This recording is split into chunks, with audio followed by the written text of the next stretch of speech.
through the night. What a thrill. I'm searching and I'll melt into you. What a fear in my heart, but you're so supreme. I give my life, not for honor, but for you. In my time, there'll be no one else. Crime, it's the way I fly to you. I'm still in a dream, snake eater. Someday you go through the rain, and someday you'll feed on a tree frog. This ordeal, the trial to survive, for the day we see new light. I give my life, not for honor, but for you. In my time, there'll be no one else. Crime, it's the way I fly to you. I'm still in a dream, snake eater.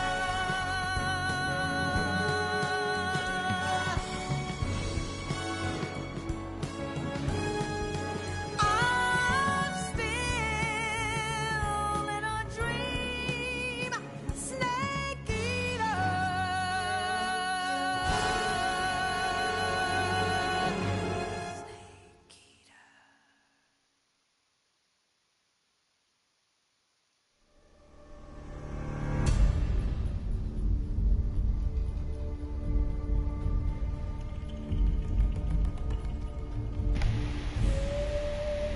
Hey there folks, and welcome back to the Gamer's Grotto, and yes, we're playing Metal Gear Solid Delta Snake Eater, the remake. This game technically comes out tomorrow, but because I pre-ordered it, I got the game, I think it was 2 days ago. I've already beaten it. It's an amazing game, very faithful to the original. So if you remember, we streamed the original a couple of days back. Not really finished with that one yet, but fuck it. Well, let's go. Let's go into this one. But anyway, identical to the original game. The only difference, obviously, is in the graphics, but that's it. Everything else is identical. Now, fun fact, the opening theme, Snake Eater, that you just heard, was actually re-sung by the original singer. Konami had hired her and brought her back to recompose that song for the game. So that's a little fun fact for you guys. But anyway, we're going to hop right into this right now. Let's play Metal Gear Solid Delta Snake Eater on the PS5. Hello Grotto, how are you? I am doing swimmingly, Lewis. How are you doing? Now, another thing I want to quickly point out in here, there's a lot of extras and bonuses. They also brought back Snake vs. Monkey, which was only on the PS2 version of Metal Gear Solid 3 Snake Eater. It wasn't in the HD editions, which are on PS4 and PS5. So this was where you went and were, I guess, looking for a whole bunch of monkeys from Ape Escape. So that's back in the game, so that's pretty cool. But we're not doing that today. We're playing the actual game. So let's hop right into this. The new style looks a lot better, so we're going to go with the new style. Yeah. I'm going to mute my mic now because there's a lot of cutscene. The world was split into two, East and West. This marked the beginning of the era called the Cold War. Doing great. How is the soundtrack of the game? Is better? Lewis, everything is better. You're gonna love this game. I'm gonna tell you right now, you're gonna fucking love it. You'll never want to look at the original again.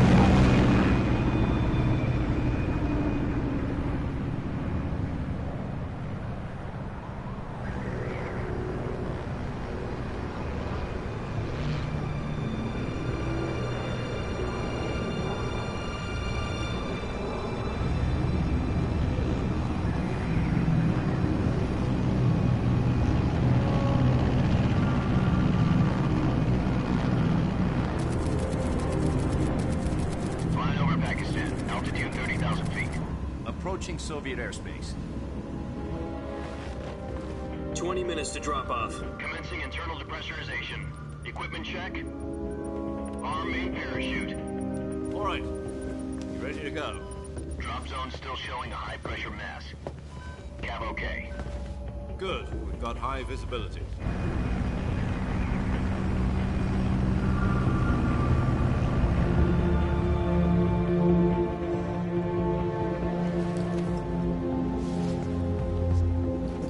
Put out that cigar. Connecting oxygen hose to interior connector. Put on your mask.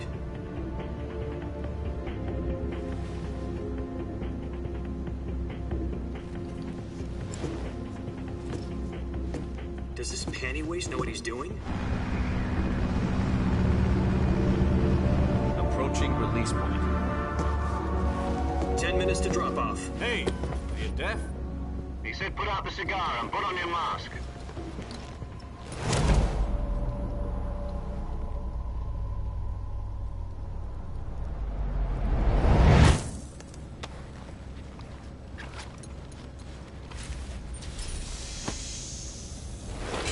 Depressurization complete.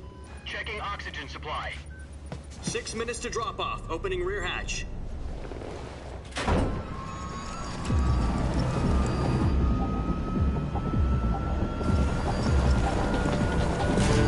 Sunrise.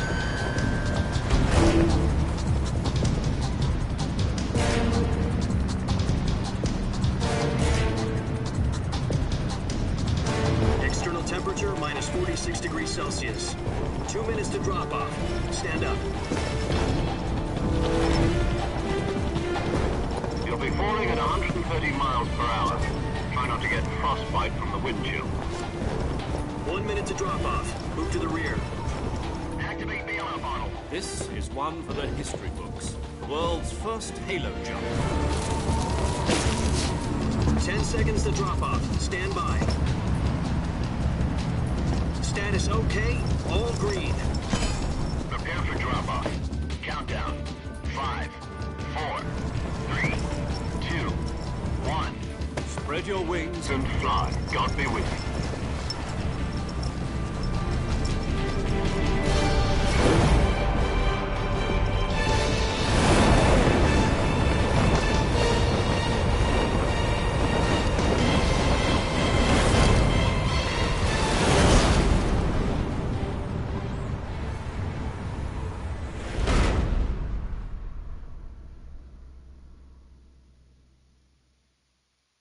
Jack, I've got some important news. The head of the CIA has finally given us the green light for the virtuous mission. Virtual mission? No, the virtuous mission. The future of our Fox unit depends on it. If it succeeds, we'll be officially organized into a unit. Virtuous mission? Sounds like some kind of initiation ritual. You know, don't get cocky. This isn't a training op. Right. So what exactly is this wonderful mission? Well, about 2 years ago, a certain Soviet scientist requested asylum in the West through one of our moles. His name is Nikolai Stepanovich Sokolov. He's head of the OKB 754 Design Bureau, one of the Soviets' top-secret weapon research facilities, and the East's foremost expert on weapons development. Sokolov? Isn't he that famous rocket scientist? The very same. On April the 12th, 1961, the Soviets achieved the first manned spaceflight in history. The Earth was blue, but there was no God. Well spoken. The rocket that carried Yuri Gagarin to orbit was the A-1, known as the Vostok rocket. Sokolov is said to be the man most responsible for the multi-engine cluster used in that rocket. After Gagarin's flight, Sokolov left rocket development to become the head of the newly established Design Bureau. From a lowly technician to head of a design bureau, that's quite a success story. So why do you want to defect? It seems he'd become afraid of his own creations. Afraid? Call it a crisis of conscience. And for that, he left his country and his family behind and went over the fence? Not exactly. One of his conditions was that his family was also to be taken safely to the west. We used a mole to get the family out first, and succeeded in sneaking Sokolov over the Berlin Wall shortly afterwards. I was the one who conducted the operation. The security on the eastern side was still full of holes back then. Then what? We got Sokolov over in one piece, but the whole ordeal had left him exhausted, and we checked him into a hospital in West Berlin. It took him 2 weeks and more than 600 miles to get from the research facility in the Soviet Union to Berlin. He was in no condition to say anything coherent. And it was only a week later that we had something much bigger on our hands. The Cuban Missile Crisis. October the 16th, 1962, President Kennedy received word that the Soviets were in the process of deploying intermediate-range ballistic missiles in Cuba. The President demanded that the Soviets dismantle and remove the missiles. At the same time, he announced a naval blockade to prevent further missile shipments from reaching Cuba. But the Soviets didn't back down, instead placing their armed forces on secondary alert. Soviet transport ships carrying missiles continued on course towards Cuba. US and Soviet forces went on alert for an all-out nuclear war. Frantic negotiations were conducted through the UN's Emergency Security Council and unofficial channels to end the hair-trigger standoff. Finally, on October the 28th, the Soviet Union agreed to remove its missiles from Cuba, and so the world avoided a nuclear holocaust. But in order to get the Soviets to pull their missiles out, we had to make a deal. You mean the one where the US agreed to remove its IRBMs from Turkey? No. The Jupiter IRBMs deployed in Turkey were obsolete, and we were going to get rid of them anyway. They had no strategic value whatsoever to either the US or the Russians. The Turkey deal was a ruse, a cover story that was fed to the other intelligence agencies around the world. So what did the Russians really want? Sokolov. They wanted us to return Sokolov. You mean the Soviets pulled out of Cuba just to get their hands on Sokolov? That's right. What the hell was he working on? At the time, we had no idea. We were running out of time. It was either give up Sokolov or risk full-scale nuclear war. In the end, we had no choice. President Kennedy gave in to Khrushchev's demand. The next day, I got Sokolov out of the hospital, handing him over to agents on the eastern side. Sokolov kept on screaming, "Save me," until he disappeared from my side. Then a month ago, we received some new information from one of our moles. About Sokolov? Yes. He was taken back to the research facility and forced to continue working on the weapon in question under KGB supervision. What's more, it's on the verge of completion. So what kind of weapon is it? Something to do with space rockets? No, missiles. Same technology. I guess you're right. We don't know the details, but it appears to be a new kind of nuclear device. For half a year now, the Soviets have been conducting frequent nuclear tests at Semipalatinsk. Something to do with the weapon, I assume. We're talking about a secret weapon so big that Khrushchev was ready to pull out of Cuba to get it back. Is Sokolov still in the facility? No. According to our intelligence, he's in Selino-Yarsk, a place in the mountains about 3 miles to the west that's known as the Virgin Cliffs. The Virgin Cliffs. Nice name for a virtuous mission. They moved him there just recently. Why? Apparently, they're conducting a field test of the weapon, but it's our best chance to get him back. This mission would never have been possible if he was still in the research facility. This is our last chance. Sokolov must have known that too when he contacted us.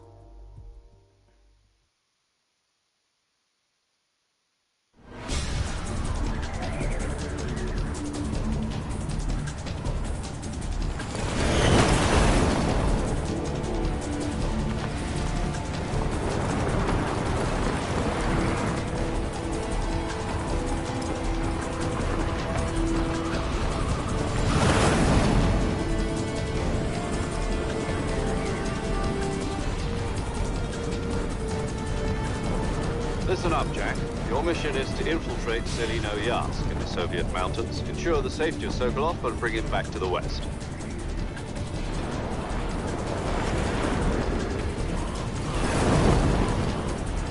If we don't get Sokolov back before that weapon is complete, we'll be facing a major crisis. The clock is ticking.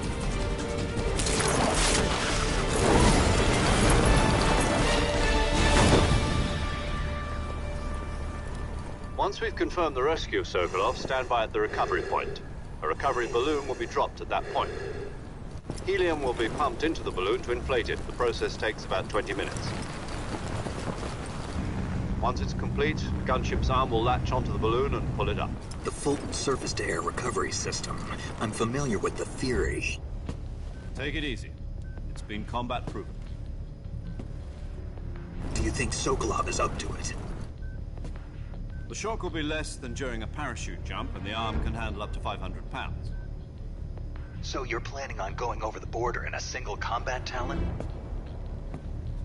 She's equipped with two 6-barrel 20mm Vulcan cannons, as well as two 40mm machine guns. Sounds like she could hold her own against a battalion of tanks.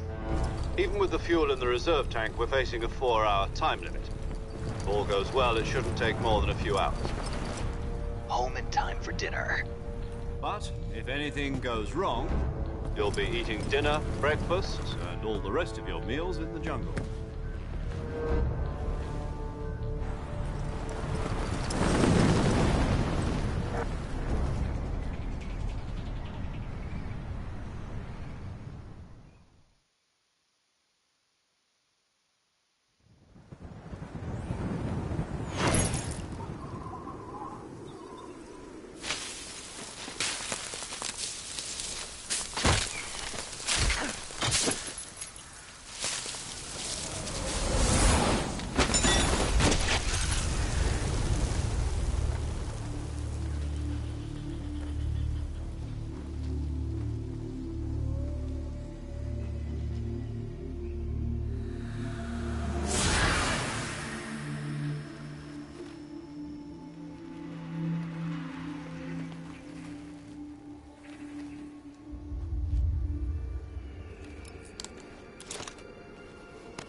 Do you copy? You're already in enemy territory, and somebody might be listening in. From here on out, we'll be using code names to refer to each other. Your code name for this mission will be Naked Snake. I'll be referring to you as Snake from now on. You're not to mention your real name. Snake? Oh, you don't like snakes? What do you mean? Well, you've eaten one before, haven't you? In survival training. I'm glad to hear that. I don't know if I'd ever order one in a restaurant, but... Be careful, you might not have a choice. What about you, Major? What should I call you? Let's see. I'll be Tom. Call me Major Tom. This will be a sneaking mission. You must not be seen by the enemy. You must leave no trace of your presence. Is that clear? This kind of infiltration is the Fox unit's speciality. In other words, weapons and equipment are procured on site. That goes for food as well. You're completely naked, just as your name implies. Great. Now I see why you asked me if I like snakes. I suppose calling me Snake was your idea of a joke, too. No. There's a good reason for that. I'll tell you later when the time is right. Gotcha. Getting back to the subject, how exactly am I supposed to feed myself? You've been issued a knife and a tranquilizer gun. Use them to hunt for food. You'll also find some medical supplies in your backpack. Yeah, about the backpack. I lost it in a tree on the way down. I see. Well, you'd better go back and get it then. You know where it is? No problem. I can see it from here. It's stuck on a branch. To climb a tree, stand in front of a tree that's covered in ivy and press the action button. I'll be monitoring your progress over the radio. We can't risk violating Soviet airspace, but I'll be in the gunship. My frequency is 140.85. I'll give you a call if I need to talk to you. If you need to talk to me, use the send function. Okay, Snake, go get your backpack.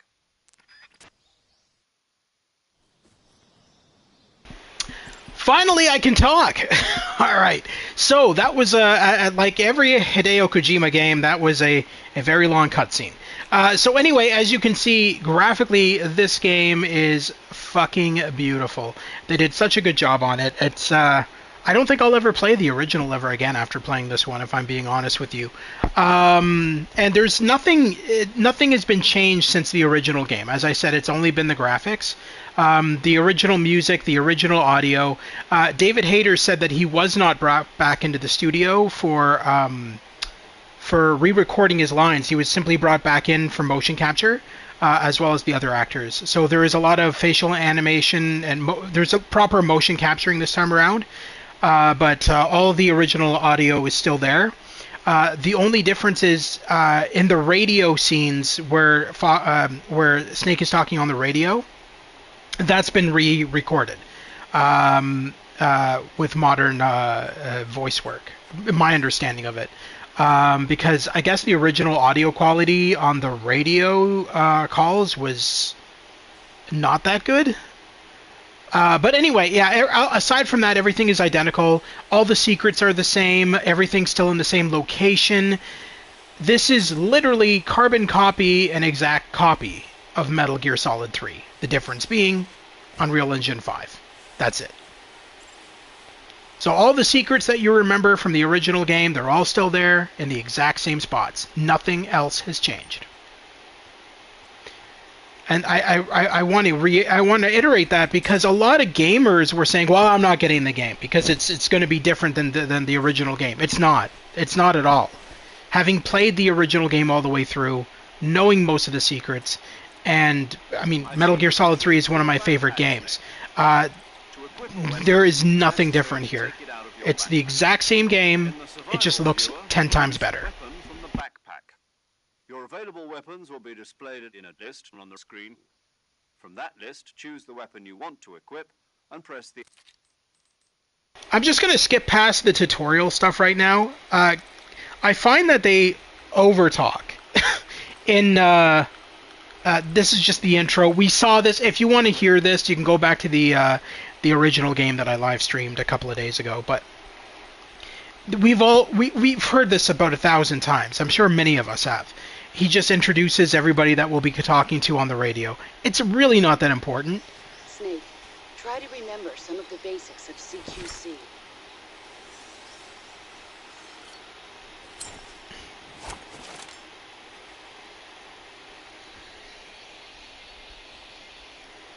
Okay. Commencing virtuous mission now.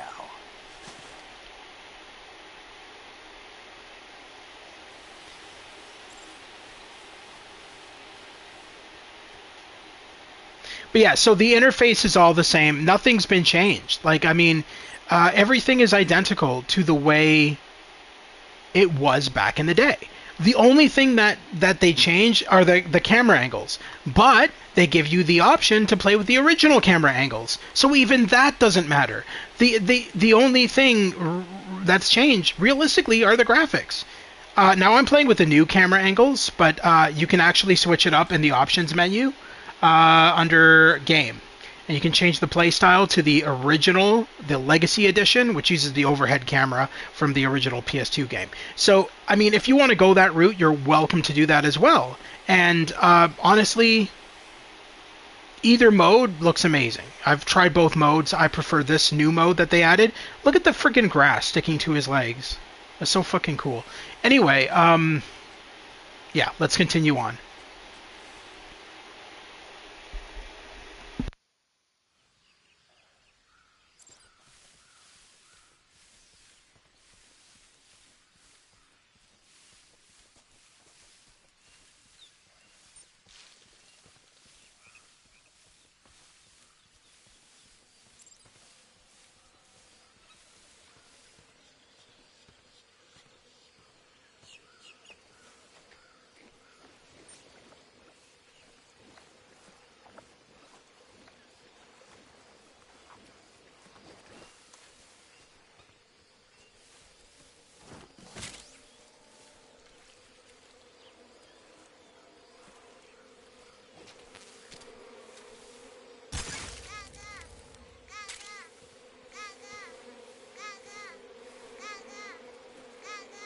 those little ducks were added in the remake. I don't think they were in the original game. They had frogs in the original game. Those are still in the game as well, the frogs. But they added these ducks, and I think if you find them all, you unlock some shit. My understanding of it. Now again, because I pre-ordered the deluxe edition of the game, I do have a bunch of stuff, which I'm going to show you in a second. But I do have a lot of extra skins for Snake in the game.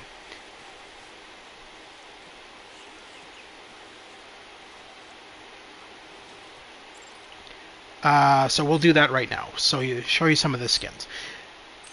So any of these skins that you see here that have the little orange triangle on them, these are pre-order DLC skins. So we have gold, which changes him all gold. I don't understand why. Now these skins have like little stats attached to them as well. So this one significantly lowers the camo index while boosting movement speed. We have the crocodile suit, which comes with a mask as well. Makes any food taste great while also boosting movement speed when crawling and increasing stamina consumption. We have the tuxedo, move with finesse, silencing your footsteps and doubling your natural life recovery rate. If the jacket gets dirty, the effects are lost. The battle dress greatly reduces all damage taken and boosts natural life recovery rate, but decreases movement speed. The sneaking suit eliminates the sound of footsteps and boosts the natural life recovery rate. And finally, the mummy suit. Wearing it prevents injuries which require bandages to treat. And that's it for the pre-order suits. Now the rest of these you'll get with the standard edition of the game, which I believe were just suits that were in the original game anyway. But we will go with the Leaf suit just because we are in a Luffy area. Yeah.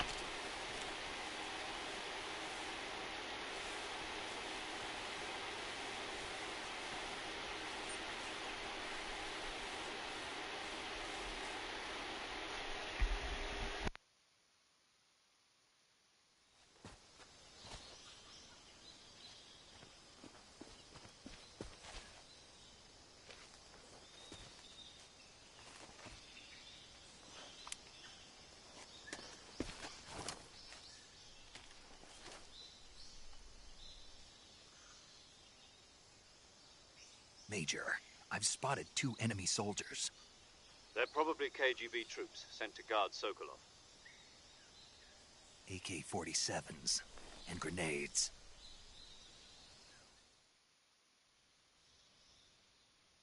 Snake, your presence in Soviet territory is already a violation of international law. We can't let the Kremlin find out that the CIA and the American government are involved.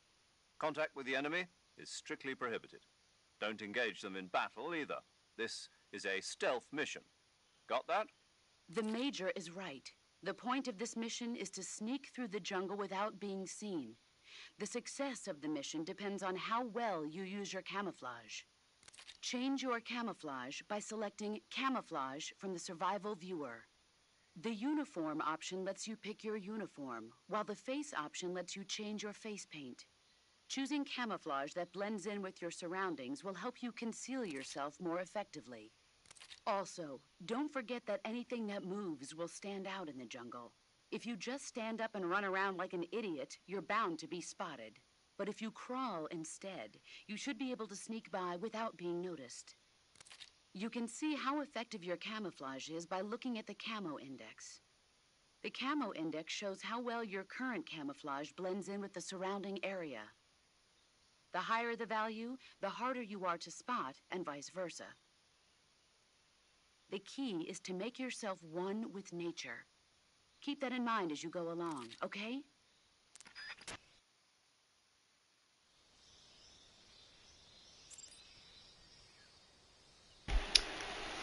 All right, so I believe there is, yes, there is some ammo in here.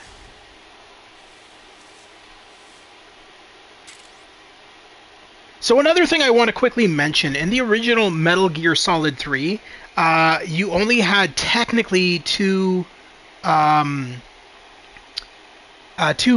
You were walking and then you hit the button to crouch. But then when you crouched, you wouldn't move while crouched. You would kind of crawl.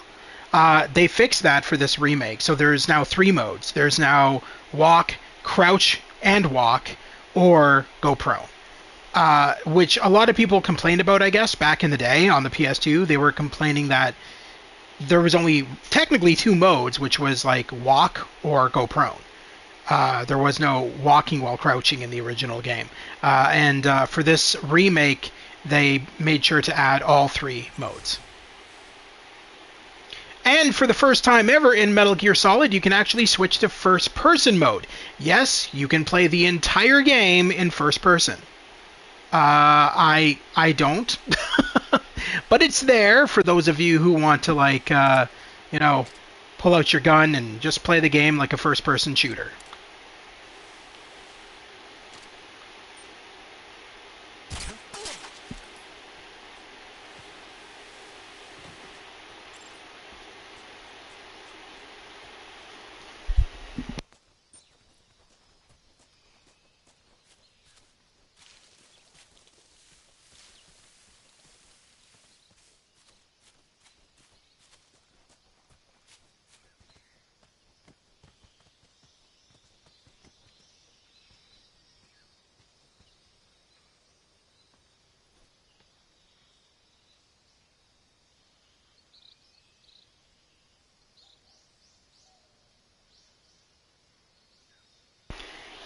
Sorry, there's a reason we have to go up on this branch. I believe there's an unlockable up here. I'm trying to remember where the hell it is.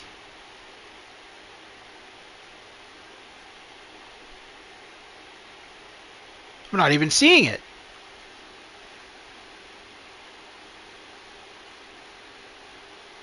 Huh.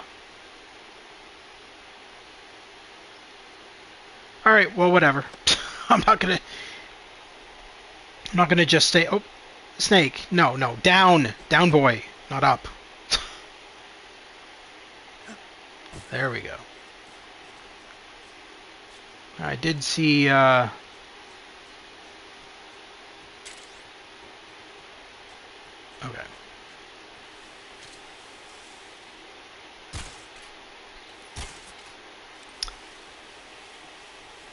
Actually, what am I doing wasting bullets on that?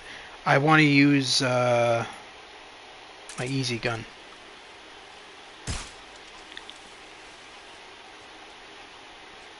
Always best to use the gun with unlimited ammo, the trank gun. That's what I tend to use all throughout the game, unless I'm fighting the bosses. Because obviously you're not going to be using a trank gun on a boss. It's just it's not going to work.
I love how they all run away from him because they see the bees all around him.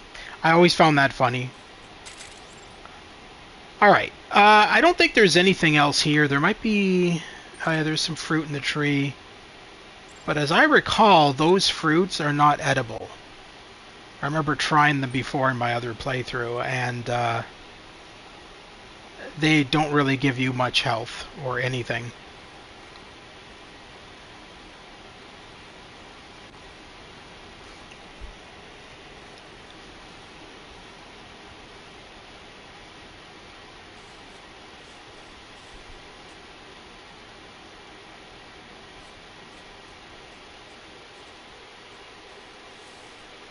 Now, this was a secret I remember from back in the original game over here. This always gave you a really good weapon. And again, nothing's changed. I mean, we still got the same weapon over here when we go back here. You know what's a shame is that I heard that the original... So a lot of the programmers who worked on this remake worked on the original Metal Gear Solid 3 back in the day.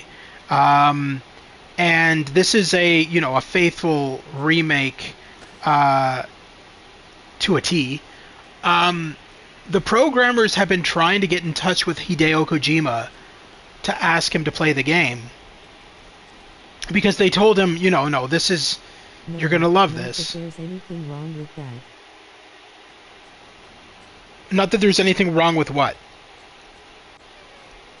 But anyway, so the programmers contacted Hideo Kojima to ask him to play this remake because they said you're gonna love it. It's true to your original game. Nothing's been changed. It just has better graphics. And he told them, not on your fucking life. And I'm like, wow, that's kind of dickish. I hate to say it. I understand that Hideo Kojima was fired from Konami and he holds he's not happy with them, but. You know what? That's kind of a big fuck you to all the programmers who worked on this game. So I don't approve of that. I don't approve of him being like that. Especially when they dedicated this game to him in the opening credits. That's kind of dickish. I mean, they had his name plastered all over the opening credits in this game.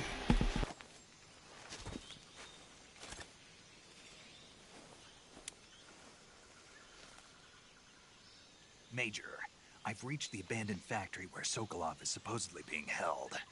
This place is a dump.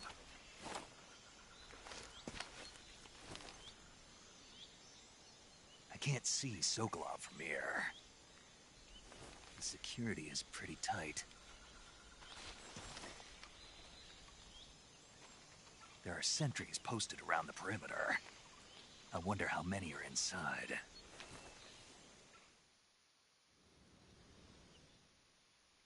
Your objective, Sokolov, is inside the factory. They should be holding him in a room in the northeast section. Northeast section.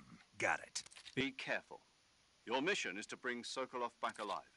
He must not be exposed to any kind of danger. Do not approach Sokolov while in the alert phase. Right. Oh, and one more thing, Snake. You mean there's more? No, it's just that when you get to Sokolov, I want you to tell him something from me. And that is? Sorry for being so late. Is that all? Yes. Understood. Beginning my approach to the target. Alright, let's make our way to Sokolov. Enjoy your sleep. I think there's only 2 guards in this area, if I'm being honest. That's why I found it fun. Oh, okay, never mind, 3. But I always found it funny when Major Tom, quote-unquote Major Tom, said to you, oh yeah, just make sure that you don't approach him in an alert phase. Dude, you must really be sucking at this game if you can't take down 3 guards in order to find Sokolov. What? 12 gauge just sitting there? Okay, I did not know about the 12 gauge over there, actually. I think there's one more guard down here, if I remember correctly. Wow, okay, maybe not. Alright, so let's go and get Sokolov.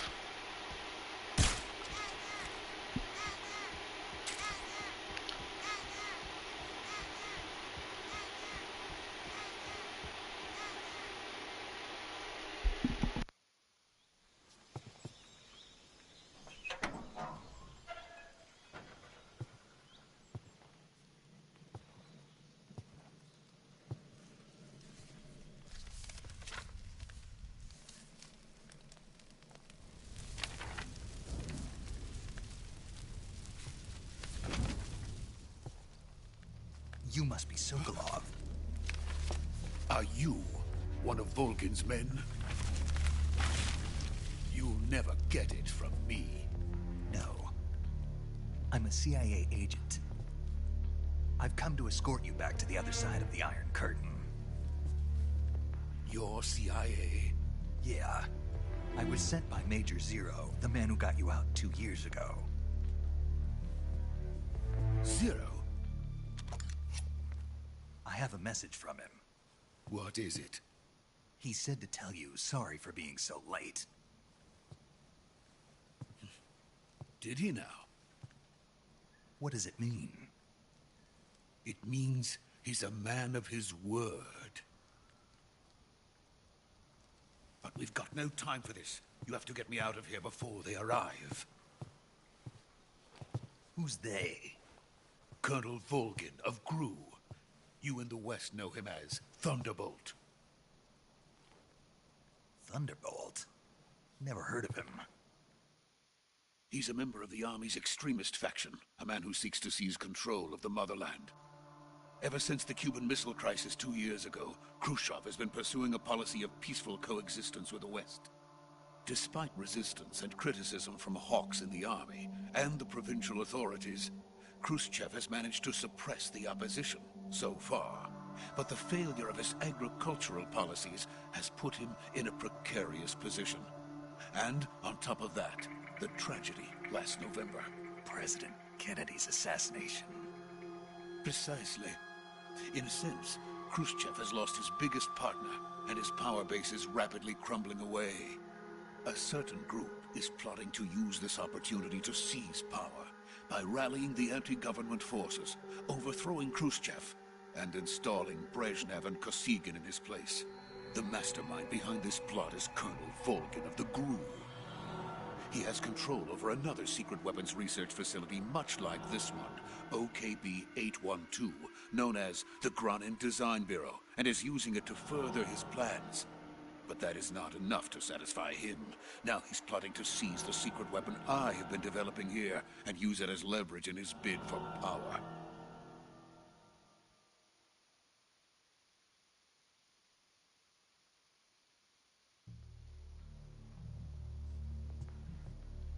The intelligence says that they are going to make their move during the test.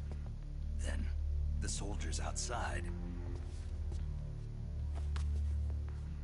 Exactly. They wouldn't need that many men just to keep me inside. Their orders were to prevent Colonel Volgin from capturing me.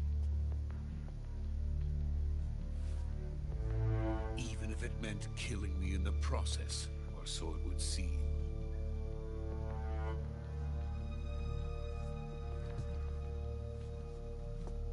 Volgin will come.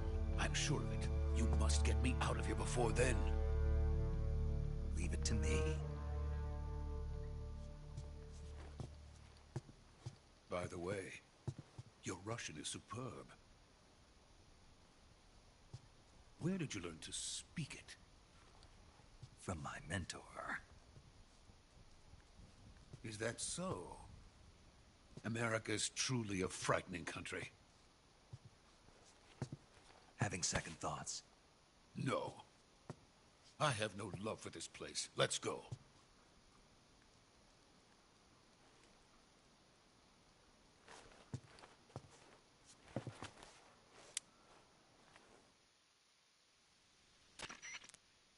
Major, this is Snake. Sokolov is safe with me. He's doing fine. No injuries. Good work, Snake. Now hurry up and get Sokolov to the recovery point. We'll rendezvous with you there. Roger. What about the sentries? No one spotted me. I see. What about the boss? We lost contact with the boss some time ago. What happened? It's probably just a weak signal. Just hurry and get Sokolov out of there.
Freeze!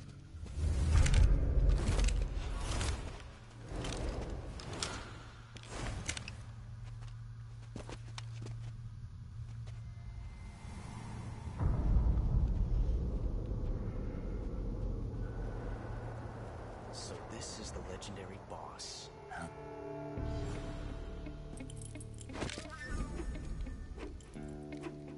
Huh? We meet at last.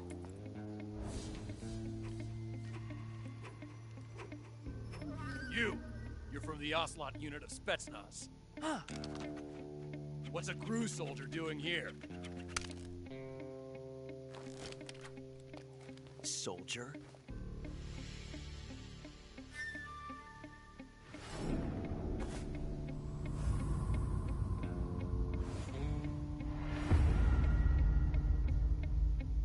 He's the Ocelot commander. That's Major Ocelot to you. Don't you forget it.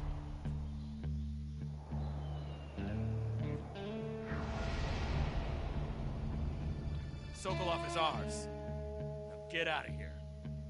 And Ocelot never lets his prey escape. What?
I can't say it feels good to kill a comrade, even if it is for the GRU.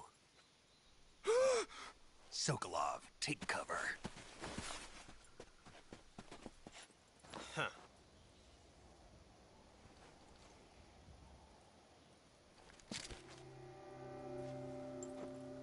Huh.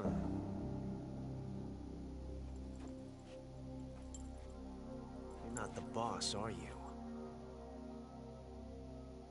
Hello. Hello, James. How are you doing today? We're playing the remake of Metal Gear Solid 3, Metal Gear Solid Delta. And so far, actually, I've already beaten the game. It's identical to the original Metal Gear Solid 3. The only difference is the graphics. Everything else is identical. All the gameplay, all the secrets, and all the voice work and music. That gun.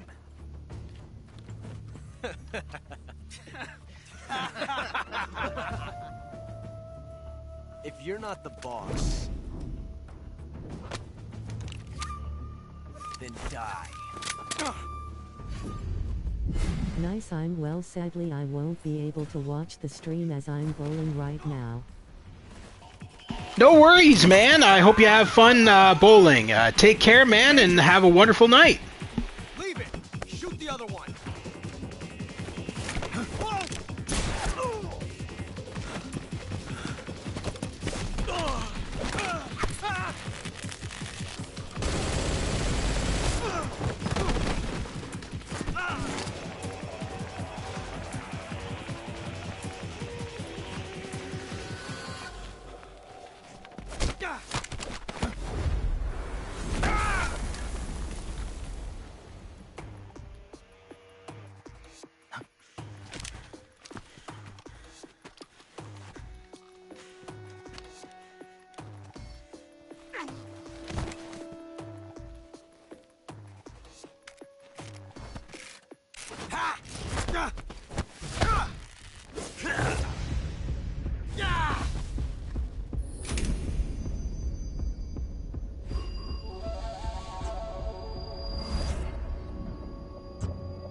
You ejected the first bullet by hand, didn't you? I see what you were trying to do. But testing a technique you've only heard about in the middle of battle wasn't very smart. You were asking to have your gun jam on you. Besides, I don't think you're cut out for an automatic in the first place. You tend to twist your elbow to absorb the recoil. That's more of a revolver technique. You filthy American dog!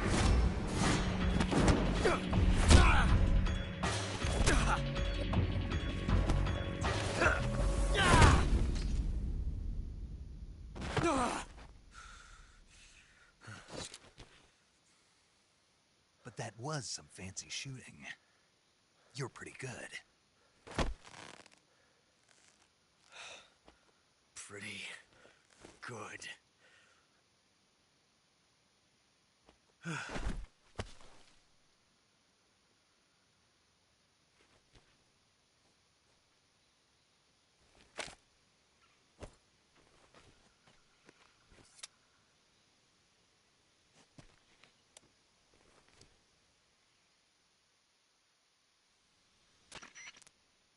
Major, do you read me? I read you. Snake, you all right? I've run into a few snags. These guys were after Sokolov too. Apparently they were taking orders from a GRU colonel named Volgan. A GRU colonel? Part of an internal Soviet power struggle, according to Sokolov. Something between the KGB and GRU. Between Khrushchev's supporters and Volgan's. Sokolov was being guarded by the KGB and hunted by GRU? Snake, it sounds like this could be even hotter than Cuba. I don't like it. Something about the whole thing stinks. I agree. You'd better hurry. Sokolov ran off by himself, but I'll catch up to him. We're counting on you.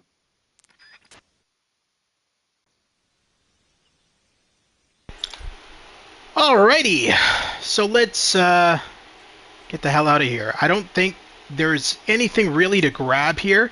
Now, I think earlier, I don't think I can still grab it, but I think earlier there was... Yeah, it doesn't look like it's... unless it's... No. Alright, earlier, before I went into Sokolov's little hideout there, unless it's when I come back to this location, it might come back, but there's a cardboard box you can pick up, and you can use that kind of like the old school Metal Gear Solid games. Just hide under a box, pretend you're a FedEx delivery. I've never used it myself, but I'm sure it'd be fun to use at one point in the game. When I'm not bowling low. You can watch when you're not bowling? Well, that's good. I forget if there's anything under here, so let's quickly check. But I don't think there is. Just a couple of snakes and rats.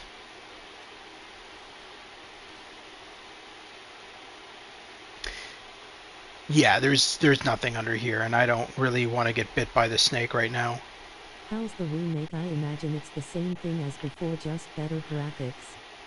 Well, so kinda. So it's kind of weird. So they brought back the entire cast to do mocap for the game. So the entire game is facial mocapped and body mocap now. They also brought them back to re-record all the lines on the radio, but not the lines in-game. So it's kind of a mixture of both. They're using the original audio, but they're using new audio for like when you're talking on the radio with everybody. Same lines though. And they also brought back the original composer of the song Snake Eater from the beginning of the game to re-record the song. So the version of Snake Eater that's in this game is different than the version that was on the PS2. But aside from that, it's identical. The story is identical. The secrets are the same. The only changes are that they're adding Metal Gear Online to this within a couple of months from now, and it'll be a free update, and you'll be able to play Metal Gear Online. And from my understanding, one of you plays as Snake, and then the rest of the players play as the enemies trying to go after Snake. I think that's that's what it is. Maybe I'm not entirely sure. And they added something that was only on the original Metal Gear Solid 3, which was Snake versus the Ape Escape apes. So you have to find all the Ape Escape apes or something like that. I don't know why I keep on going over here. This is not the way I'm supposed to be going. So yeah, no, everything. It's, if anything, I'd say that this is better than the HD edition of the game that came out on Xbox and PlayStation 4 and 5. Yeah, no, this is a lot better than the HD edition. Not just graphically, so it's identical. Like, I mean, there's no difference.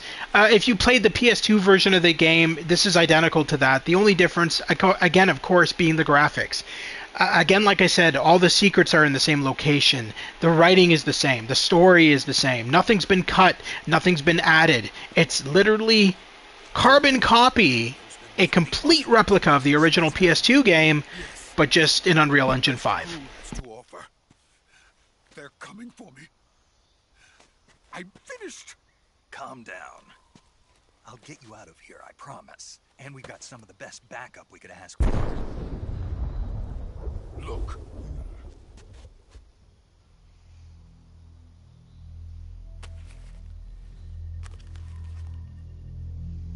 That's what they were making you build? Yes. The Shagohod. The dreaded behemoth. A tank capable of launching nuclear IRBM. It can launch nuclear missiles from that kind of terrain? Oh, yes. And without support from friendly units. A nuclear-equipped tank capable of operating solo.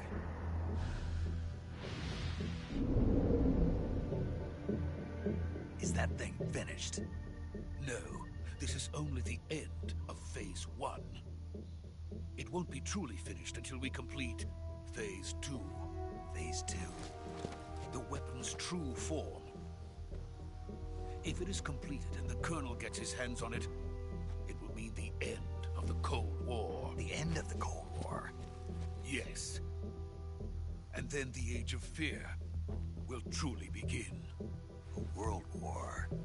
I had no choice but to cooperate. I didn't want to die. I wanted to see my wife and child again in America. Please, take me to America, quickly. They cannot complete it without my help. Got it. Let's go.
Boss?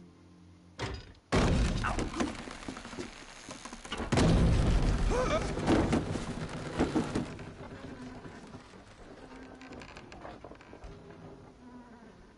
Good work, Jack. What are you doing here? Sokolov comes with me.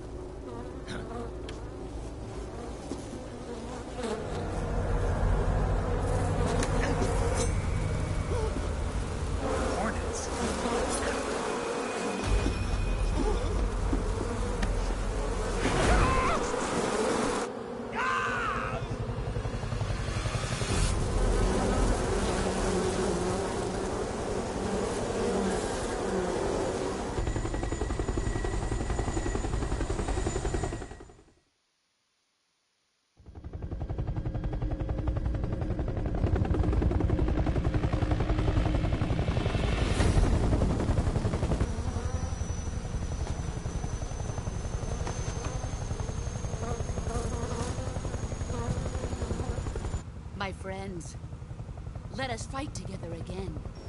I have waited long for this day. We will fight with you once more.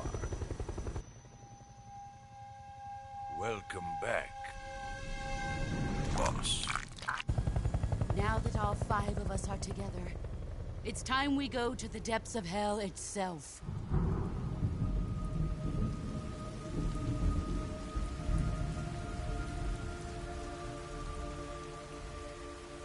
It's raining blood.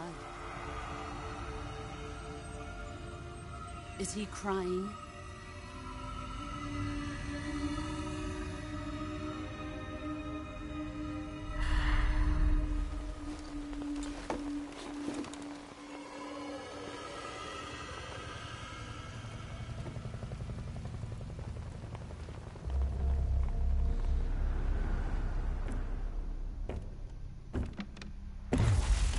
Kuwabara, Kuwabara.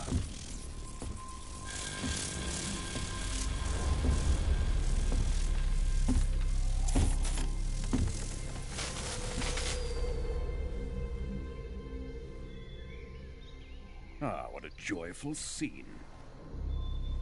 Colonel Vogan. Welcome to my country. And to my unit.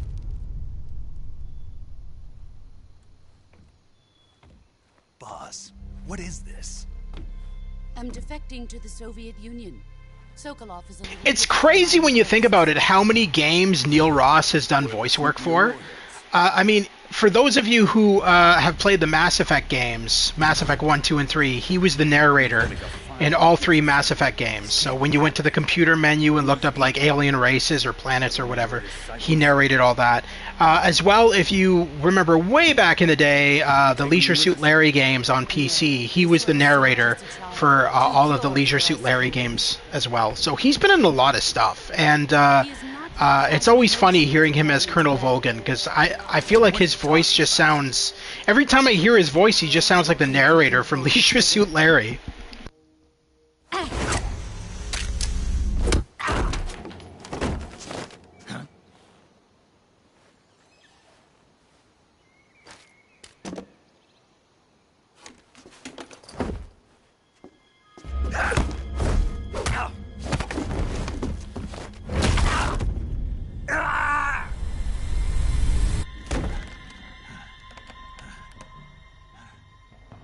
He's seen my face.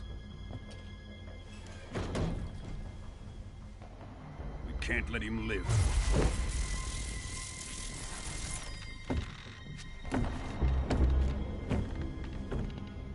If Khrushchev finds out about this, we're finished.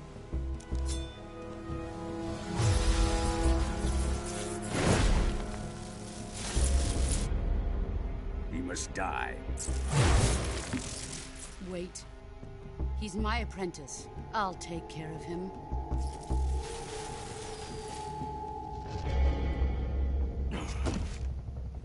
Jack, you can't come with us.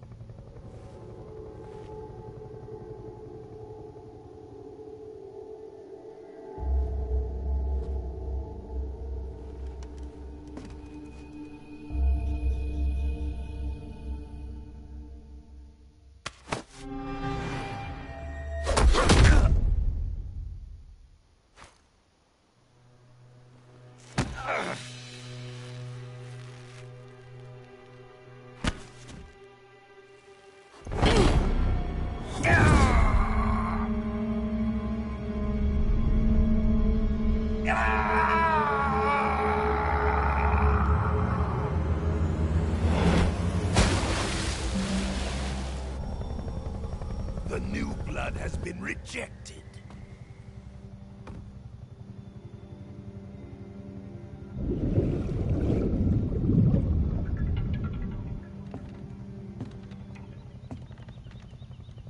Are we done here? Now, onto Sokolov's research facility. Shagohod is ours.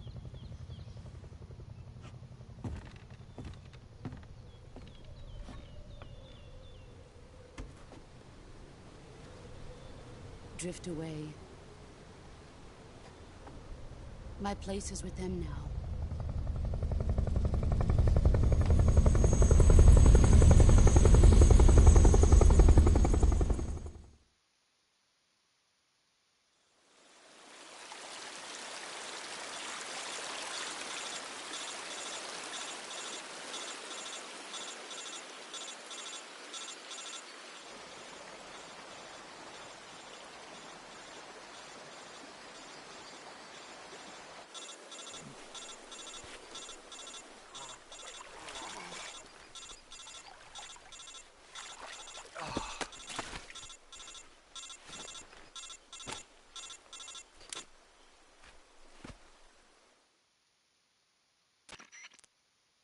Snake, can you hear me? Yeah. Just barely. Snake, listen to me. You need emergency medical treatment. Can you move? You've got to get those wounds treated. Hang in there. All right, let's get you fixed up. Paramedic? Okay, Snake. Just relax and it'll all be over before you know it. Stay with me. I've seen people in worse shape before. Think you can handle it? Major. The boss. She's defected. We'll talk about that later. First, we've got to get you patched up. Okay, here we go. First, open the Survival Viewer with the Survival Viewer button. If you select Cure, you can start the treatment. Healing is divided into two types of treatment: medicine and surgical procedures. Your injuries include a fractured left elbow and rib bone, and lacerations on your upper arms, right elbow, and abdomen. They need to be fixed using surgical treatment. Move the healing cursor with a movement stick to the affected part of your body, and press the enter button. Once you've selected the affected area, use the movement stick to select the medical item, and then press the enter button. With this method, you can use items to help your recovery process. To treat a bone fracture, first secure the affected area with a fastener and then wrap it in bandages. That should do it. For lacerations, you'll need disinfectant to clean the wound.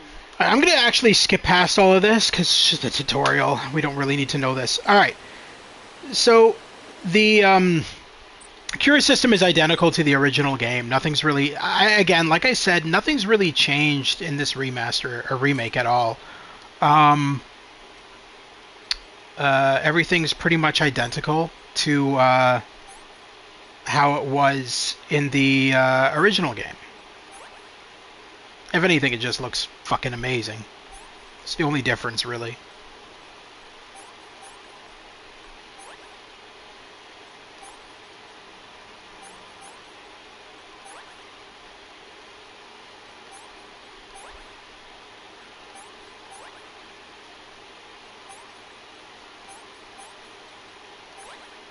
Alright, there we go.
Good job, Snake. We're coming to get you now. Just stay where you are. We'll drop a recovery balloon. Can you set it up?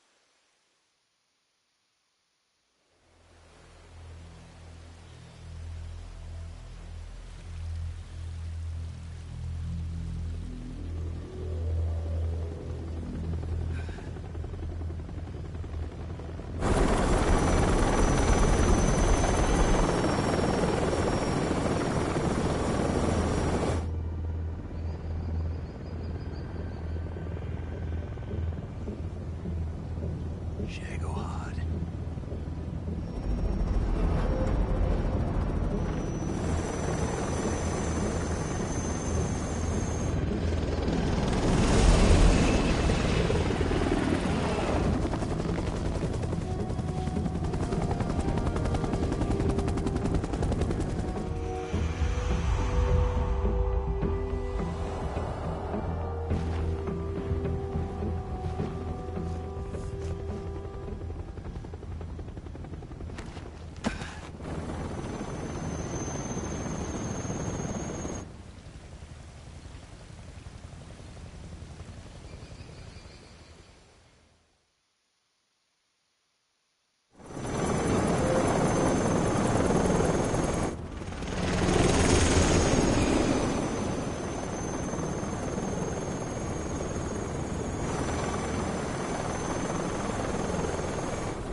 Thanks to the boss and her cobras, I have both Sokolov and the Shagohod.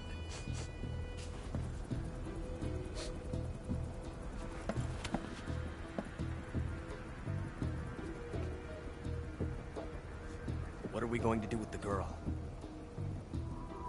Who is she? Apparently she's Sokolov's woman.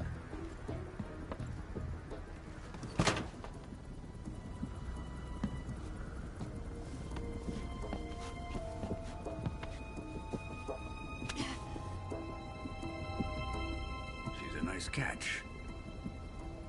I'll take her. Not so fast, my dear.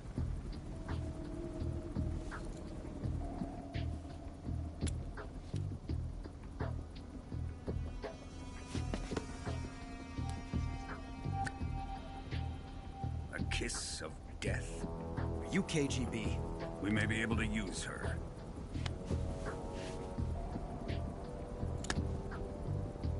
She has spunk.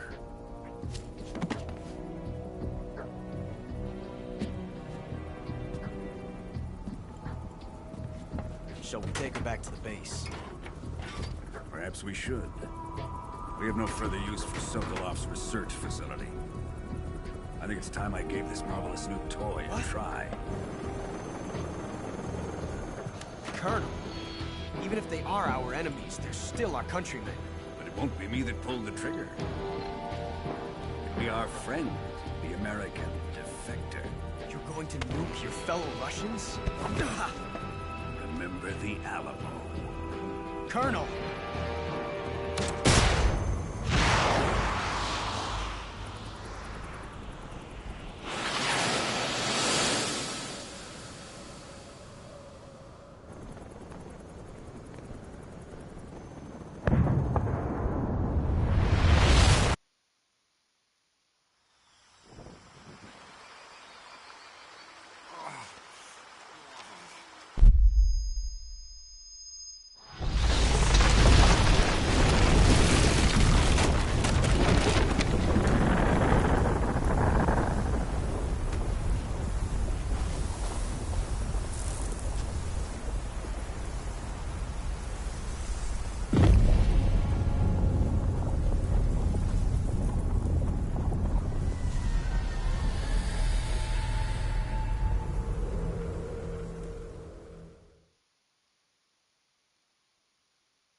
Alright, so this is the remixed, remastered audio of the opening theme, Snake Eater. And again, they brought back the original singer slash composer, and she's back to do all of the singing in this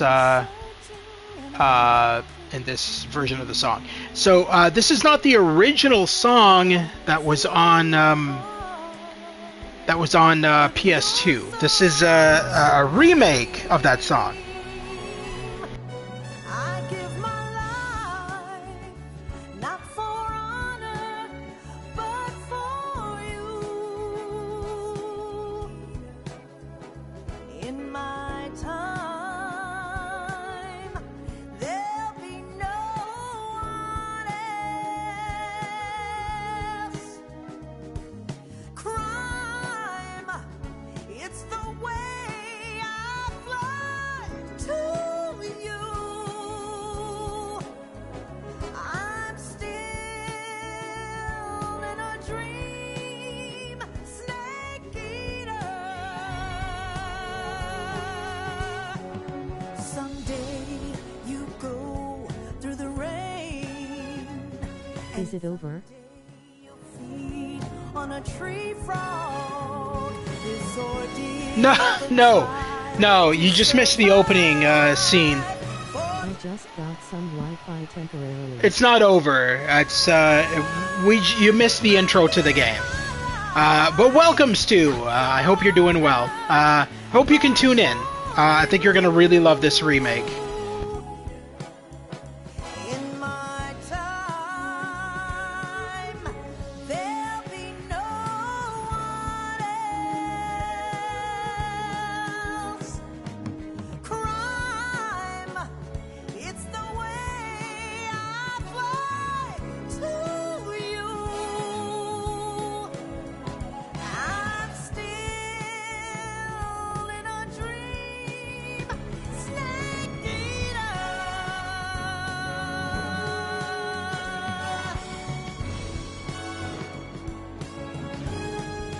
I'm still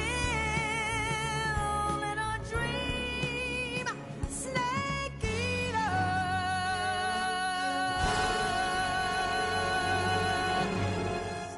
Schwanz eater.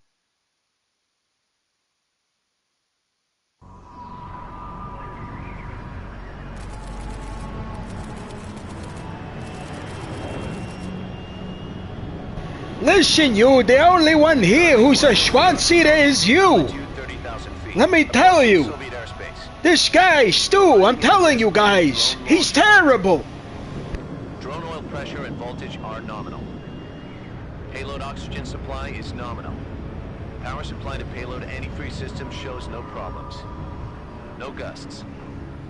All systems go for drone detachment. Snake, we can't risk a halo jump this time around. Airspace security has gotten tighter since we were last here. We can't get as close to the ground as we did during the Virtuous mission.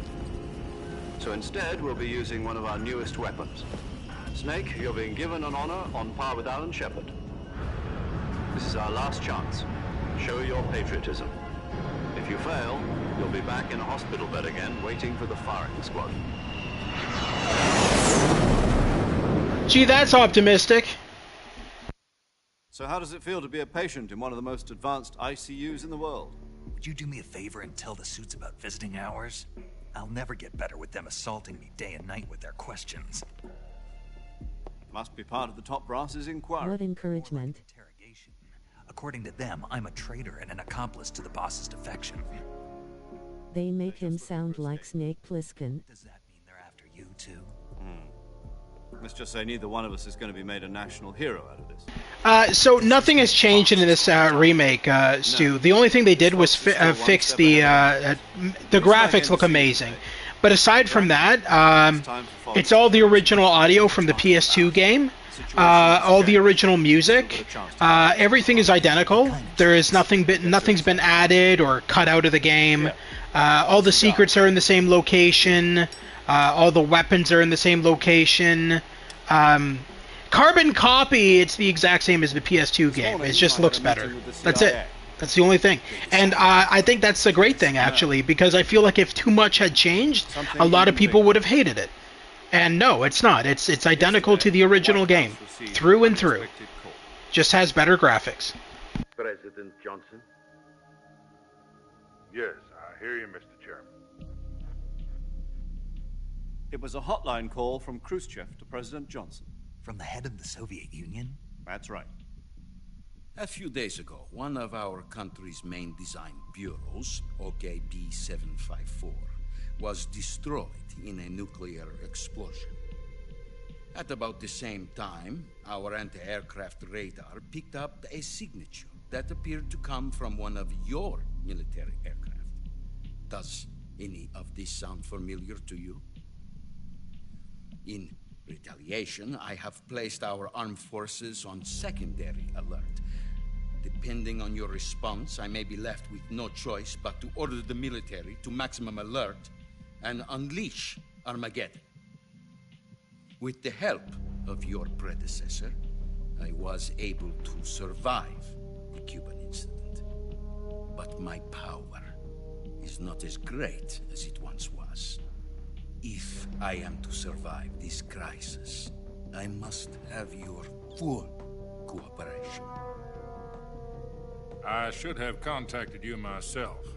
Did you know that one of our soldiers defected to your country a week ago? No. So you haven't heard that?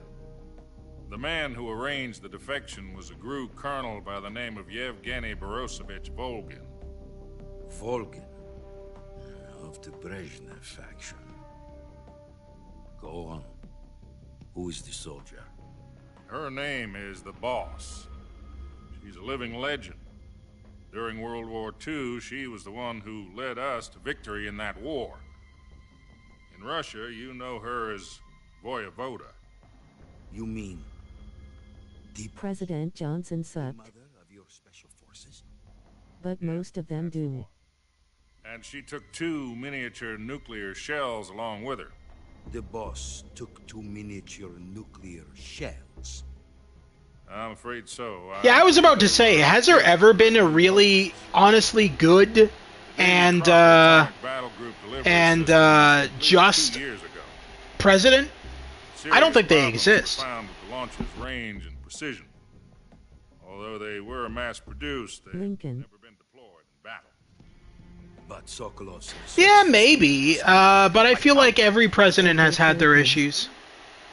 I can only offer I just think politics in general are just bad. All around. the boss, with Colonel Volgin's help, stole... And they would have gotten even worse if Kanye West became president. I know he was trying to hint that he was going to be president and everything a while back. That would have been terrible. He would have been worse than Trump. The military research facility was destroyed by one of these weapons. Am I right so far? Yes, that's correct. And the American government denies any involvement in the affair. Is that right as well? That's correct. We were not... Yeah, Kanye would have been really bad. Then what was a U.S. military aircraft doing on our radar screen? It was clearly in violation of our airspace. And yet you say it was not acting under your orders. That's correct. You expect me to believe that this was all the work of a single soldier? I don't know what else to tell you. The army insists that this is all a ploy on your part. I've said it once and I'll say it again. Our government had nothing to do with it. And I would like dearly to believe you. However, I'm afraid my power over the military has weakened since the Cuban incident. I will need some kind of proof that this was not the action of the American government. You have 1 week. You must catch the boss yourselves and recover the remaining nuclear device. Then, you must find some way to prove your innocence. Prove our innocence? Yes, preferably something painful. Prove to me that this is not merely another one of your tricks. The boss should be close to Colonel Volgin. How about a little co-action? I would not expect too much if I were you. The political situation here is unstable. And Colonel Volgin is a member of the Brezhnev faction, which seeks... And then you must cut down the mightiest tree is this forest. You have only 1 Wait. week, and if it is not too much to ask, A herring. something about Volgin as well. What is that supposed to mean? Nothing. Means I nothing. totally know what you're talking about too. Monty Python though. The beating and when Snake gets grabbed by the ball scene low. Oh yeah, no, it's a lot more graphic. That game has overtones of drive. Be ousted, and they will seek their revenge. Overtones of dry? Leave the disposal of this situation entirely to your discretion, Mr. President. Disposal. If you fail... Yeah, so the torture scene is actually a lot more violent, I find. To put it simply, in order to avoid a full-scale nuclear... But no, the game is honestly a lot better than the original, in my opinion. First you must find us. Right. Yeah, I remember the line quite well, Stu. Yes. You must cut down the largest tree with a herring. Screw this one up, and we'll both be 6 feet... But first you must find us another shrubbery. One that looks nice. Are the Russians going to be helping us? The KGB has promised to lend us one of their communications satellites so that you. Did you ever play the point-and-click adventure game back in, I think it was like 1995, 1996? They had a Monty Python the Holy Grail point-and-click adventure games too, and there's a part. Has overtones of Doctor Strangelove. Oh, there's a lot of effort. Okay, now I understand what you're saying. There's a lot of overtones in this game. Yeah, so the creator of this game, Hideo Kojima, is a huge fan of classic movies. So there's a lot of references to different movies all throughout this game. Mainly from Russia with Love, Doctor Strangelove probably. Trying to think what else. Rambo is another one. So yeah, no, it's very true what you're saying. There probably is overtones of Doctor Strangelove in this. I would not be surprised. 30,000 feet. Doctor. No, I know what you meant. Don't worry about changing your text for the bot. It's fine. I know what you meant. Fast. Estimated airspeed exceeding Mach 3. Bearing south. I'm about to lose it.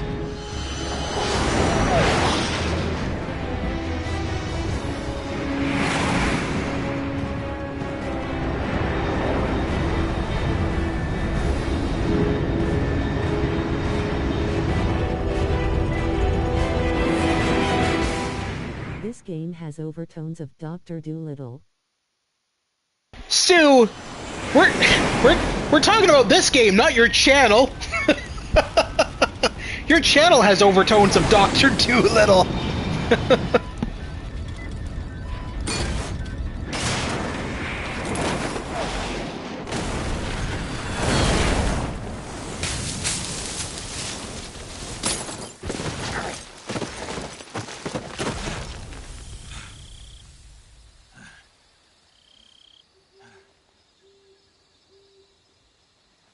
I love how every time he drops, it's just he's just like flung. It's like even when he dropped the first time, it's like, yep, we're just gonna freaking face plant through the trees and finally drop. Yes. The second time, he's just like flung. It's crazy. It's like the U.S. military just doesn't care how you land, as long as you land in one piece. Glad to see you landed safely. I got blown pretty far off target. Snake, let's go over your mission objectives one more time. Rescue Sokolov. Find out what's happened to the Shagohod, then destroy it. And finally, eliminate the boss. Eliminate the boss. This mission will be codenamed Operation Snake Eater. Because I'll be taking on the boss in our Cobra unit, right? Don't forget about... Can you make the game a little louder? I know. Unfortunately not. I think the game is as loud as it can be, but once the cutscene ends, I'll go into the settings menu and see if we can do something. Very interesting. Our priorities are Yes, very interesting indeed. Very interesting. It turns out Tom wasn't the most auspicious choice. What do you mean? Well, the truth is, when I chose my codename, I picked the wrong one. The wrong one? Did you ever see the movie The Great Escape? It came out last year. Oh, must have missed that one. Anyway, it's based on a true story about prisoners who escaped from a POW camp in Nazi Germany. The prisoners dig 3 tunnels as part of... Oh, just as an FYI, for those of you tuning in just now and wondering, this game does take place in like the 1960s. I think it's like the 60s or 70s. So it's not set in modern. It's not set in modern times at all. You used the name of the tunnel they escaped in as your code name because you thought it would bring you good luck. Yes, that's exactly right. At least that was the plan. But I got the name wrong. The one they escaped in was Harry. Tom was one of the unlucky tunnels. It was discovered by the Nazis before it was finished. I watched the movie again just to make sure. In fact, I even ordered the actual film from the movie company. yeah, it doesn't sound like the greatest name to use. So what should I call you? You know, let's just use Zero, like we've been doing all along. All right, then. Major Zero it is. We'll start over from square one. From square zero? My frequency is 140.85. Oh, I almost forgot. Paramedic is with us again on this mission. Is this her last chance, too? If we fail, she'll have her medical license revoked. It's more or less the same kind of fate. Her frequency is the same as during the Virtuous mission. 145.7. 0 from Megaman X series, thanks. Your mission data as well, just like the last time. That frequency is also the same. 140.96. And there's one more person on your support team. His name is Mr. Sigint. He's an expert on the latest in weapons and equipment technology. You'll be going up against some of the world's most advanced weaponry when you infiltrate the research facility. If you have any questions, just ask him. His frequency is 148.41. Mr. Sigint. Got it. Adam, your KGB contact, is waiting for you at the abandoned factory up ahead. The same factory Sokolov was being held in last week. Yes, meet up with Adam first. He's cleared the way for you to rescue Sokolov. How will I know this Adam guy when I see him? You'll know once you reach the factory. The whole area's been polluted by the fallout from that nuclear blast. No one else would dare come close. The password is, "Who are the Patriots?" and Lali Lule Lo. Lali Lule Lo. Gotcha. You've been equipped with a 45 for this mission. Be careful, it's noisy. I thought standard Fox procedure was procure on-site weapons acquisition. The circumstances are different this time. You're now on an official mission for the United States government. It would be necessary to make your presence known to a certain extent, to the Khrushchev regime at the very least. But remember, this is still a sneaking mission. Snake, if you fail this mission, it will mean an all-out nuclear war. Keep that in mind and proceed with extreme caution. Understood. Commencing Operation Snake Eater. Okay. Commencing Operation Snake Eater. Let's go. Alright, so I think I need to go... Wait a minute. Do I need to go... I need to go this way.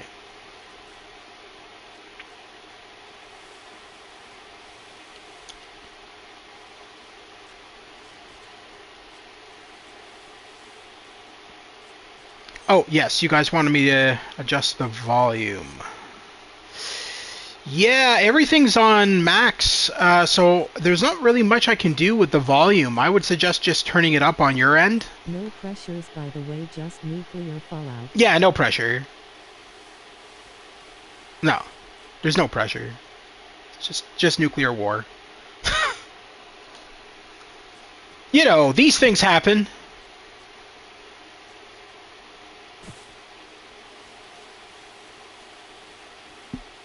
Can you lower your mic? The problem is that you are so much louder than the game. No, I don't think so. Is that better? I don't know. I don't think I can. That's the best I can do. Can you hear? Is that better, or is that still the same?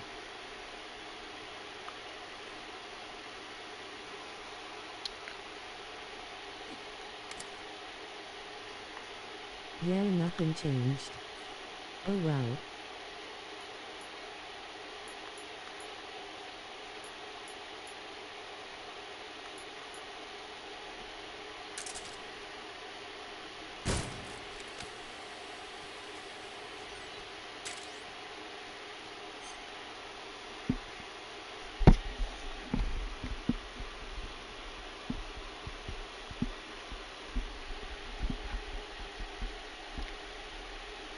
Yeah, I don't know. Yeah. I don't really know what to do about that. Let me just check something quickly. Let me see if I can...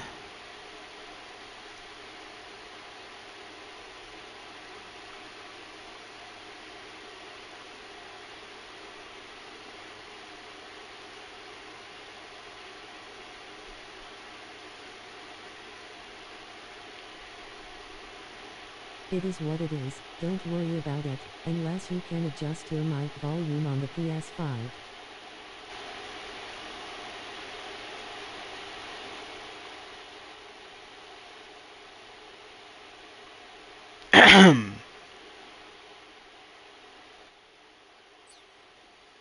I think, is that a little bit better? I just adjusted the mic volume on the PS5. Let me know.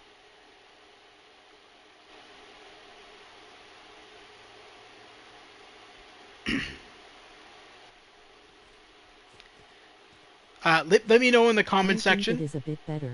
Okay, a bit better. I'll adjust it some more after this cutscene.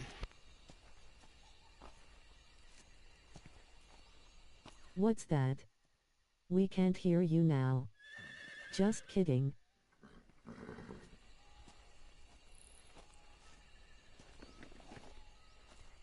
Hey, listen to this guy. Wise guy. I got my eye on you, Stu's game reviews. Don't worry. I got my eye on you. Looks like death wasn't ready for you yet.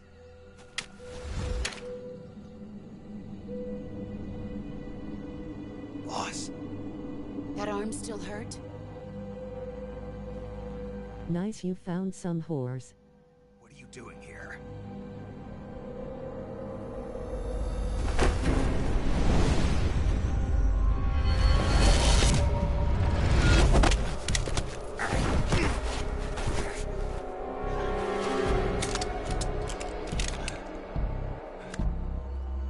Go home.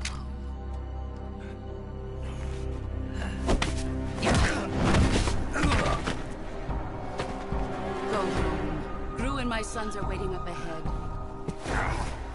You don't have a prayer of finishing your mission. You're not even armed. Boss!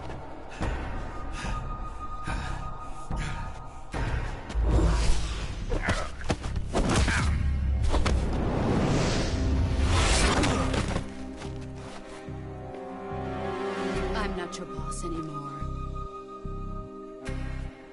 There's nothing for you here. Go home. Go back to your boss. Man, you suck at the gamer's grotto. There's no need to prove that you are virtuous here. This isn't America. I'm not even playing right now.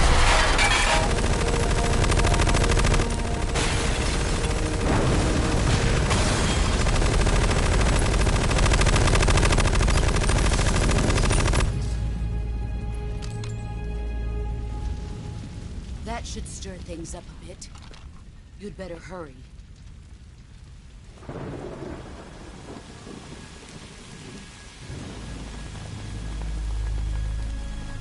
The border is 60 miles south. This is all your fault. You ought to be able to run that far.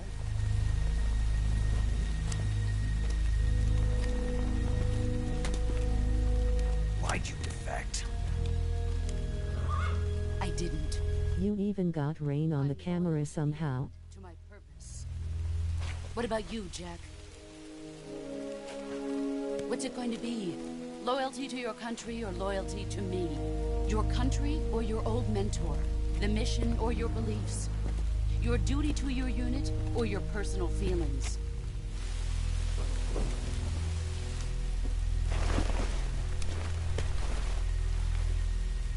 You don't know the truth yet.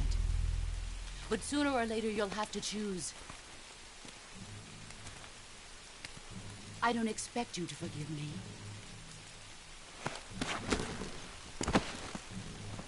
But you can't defeat me either. You know me too well.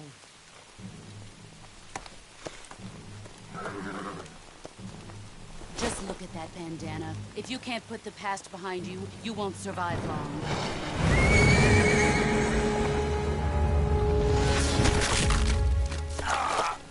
If we meet again, I'll kill you.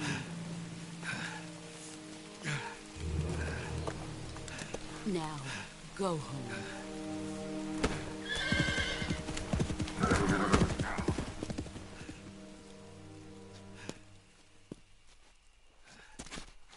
Wow, she's so hot. Not. This is Snake. Major Zero. I read you, Snake.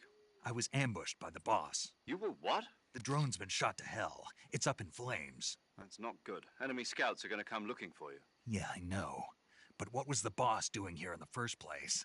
There's got to be a leak somewhere. No, that's impossible. The man the boss is working with Volgin isn't exactly on speaking terms with Khrushchev. I lost my gun. The boss destroyed it. Snake, I know how you're feeling. It's hard for me to believe, too, that a legendary hero like the boss would go over to the Russians. That she'd double-cross us like this. But that's how it is, and if you don't accept it, you'll never be able to beat her. That's not the problem. In terms of sheer technique, I'll never be able to beat her. I know that all too well. You've got to do it, Snake. She's your enemy and your objective. Enemy? We were together for 10 years, and now you tell me she's my enemy? Enough. Hurry to the factory where Adam is waiting. Scouts have probably already been sent out to investigate the explosion. You've lost your weapon, right? That means you've got no chance of winning in a battle situation. Whatever you do, don't let them see you.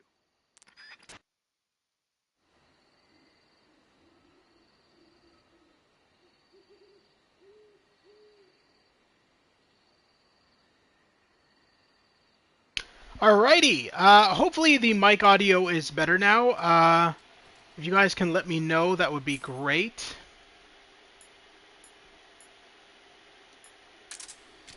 If I need to adjust it some more, I will do so. Grotto, I think you blew this game already. No, I didn't. I would just quit if I were you. I would quit talking if I were But you. yes, the audio is better. The audio is better? Like better, or should I improve it a little bit more, is what I'm asking. Because if I need to adjust some more settings, I can do so. I did notice that my my mic settings were actually quite high, and I'd never even realized that. So that's likely the problem. I had my I think it's good enough. I had my bass set way too high. Like it was at like almost max. So I don't know how it ended up like that. That's kind of weird. Maybe after an update or something, and I just didn't realize. Hey, buddy! I've got a hornet's nest with your name on it. I also want to point something out. If we go into photo mode, which was never a thing in the original Metal Gear game, obviously not. Oh, I can't actually zoom in on that hornet's nest, I don't think. Or maybe I can. Hold on. Focal length.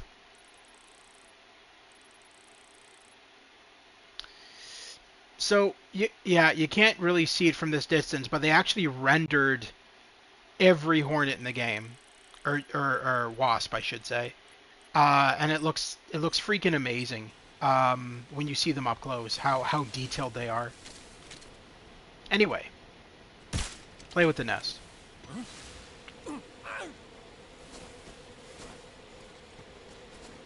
So instead of being a spy super soldier, you can be a GQ photographer. Do you know what's funny? I didn't even know this was a thing in the original game. There's books, Playboy books that you pick up all throughout the game. What you're supposed to do is set them down to distract the enemies with. So that when they find the Playboy books, they'll like literally just jack off in front of it. And they get distracted. I'm like, what? What is this? This is literally a thing in the original game and in this game. LOL. I found it so funny. I tried it out the other day, or like yesterday, because I'm learning so many things that I never knew about in this game that are just over the top silly and funny at the same time. And you know, this game doesn't take itself seriously, and I think that's what I loved about Metal Gear Solid 3, is that it doesn't take itself seriously. It knows it's crazy. It knows it's stupid. And that's the appeal of it, I think, is the fact that it's so outlandish, but still so good. It's like I don't even know how to describe it. It's just a really good game. And I am so happy that this remake never changed anything at all. Everything's in the exact location it was on the PS2 version. Everything's identical. The only thing that's different is the graphics. That's it. That's how a remake should be. That's how a remaster should be. It shouldn't be about changing all the gameplay. It shouldn't even be about, oh, well, this was good, but let's make this better. It should be just fix the graphics for a modern time. That's it. Don't do anything else. Don't touch anything else. Because the people who are going to buy this game are the ones who played the original game. And they don't want a complete remake with all new scenes and all new gameplay. They want the same shit.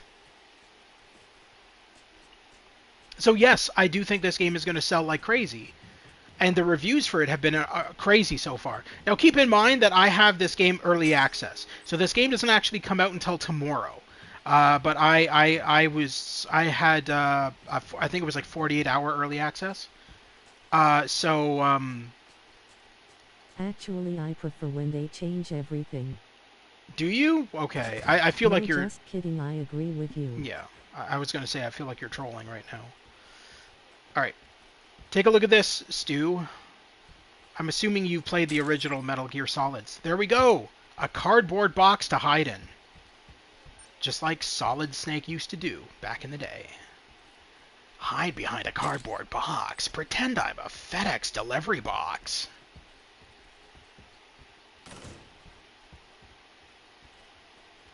And this is where we meet Eve.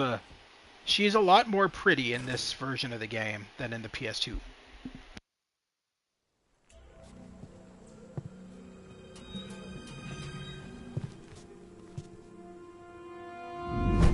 How does that ever work, IDK? That was a thing even in the original Metal Gear BTW. Yeah, they make fun of it in that game Unmetal, where you're like wandering around and you're like, they're like, why is there a box in the middle of the open? And then he just yells out from under the box, I'm a special delivery. I just arrived. And they're like, oh, that makes sense. And then they just walk away. It's so stupid. I love Unmetal. It's so funny. It's such a good parody.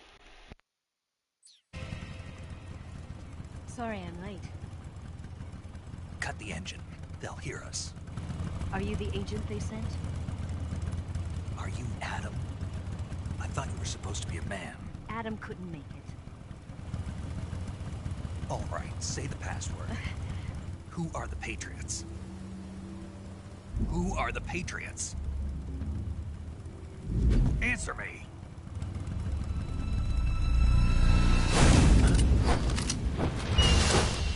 Trapped. Get down!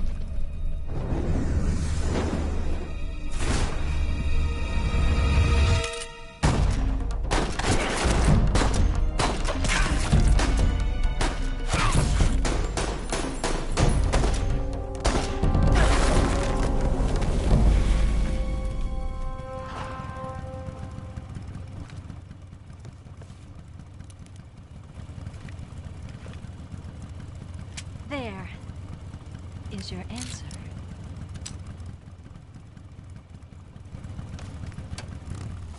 And that's who the Patriots are. The Patriots are a bunch of gunshots. Yes.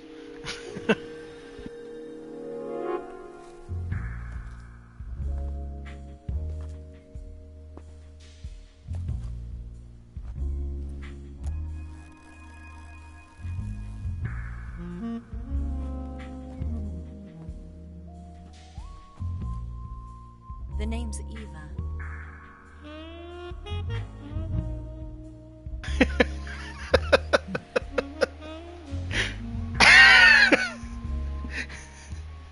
Oh. Well, she does look a lot better. Yeah.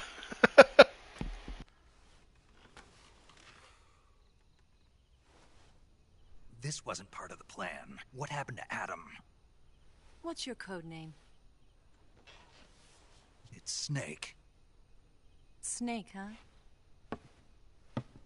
Well, I'm Eva. Are you here to tempt me?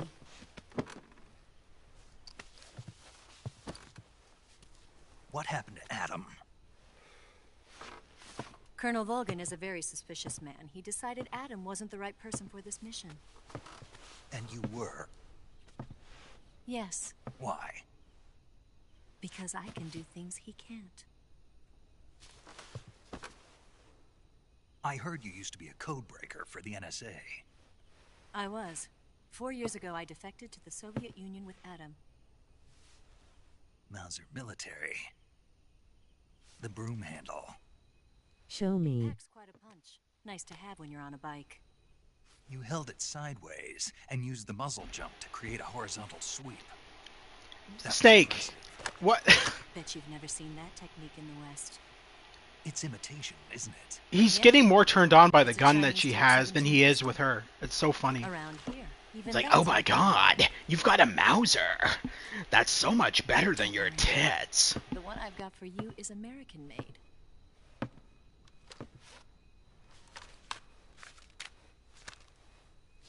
.45, huh?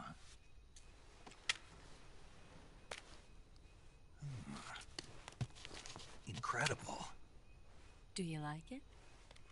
The feeding ramp is polished to a mirror sheen. The slide's been reinforced, and the interlock with the frame is tightened for added precision. The sight system is original too. The thumb safety is extended to make it easier on the finger. A long type trigger with non-slip grooves. A ring hammer. The base of the trigger guard's been filed down for a higher grip. And not only that, nearly every part of this gun has been expertly crafted and customized. Oh my god. Find a girlfriend, dude. What? What is this? Dude, seriously. It's a gun, man. It's a gun. Oh my god. This is better than sex. Like, okay, man. Alright, if you say so.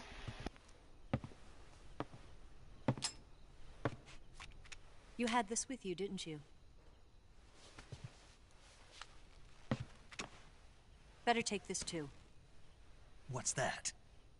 A disguise to make you look like a scientist. A disguise? Yes. You're here to rescue Sokolov, right? Sokolov's still safe then? Yes. He's being forced to continue his work on the Shagohod. Where? At the lab.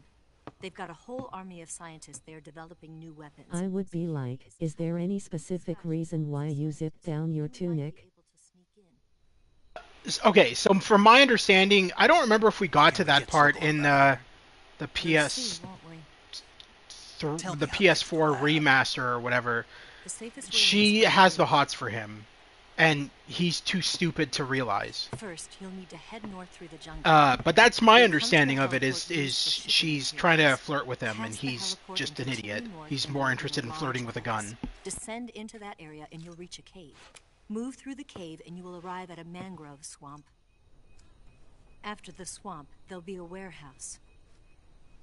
Make your way through the warehouse and you'll come out just south of the lab. Got it. And just what are you doing there? In close-range combat, a knife can sometimes be more useful than a gun. By doing this, I'll be able to hold a knife at the same time and still keep the gun steady. That way, I can instantly switch between a gun battle and a knife fight.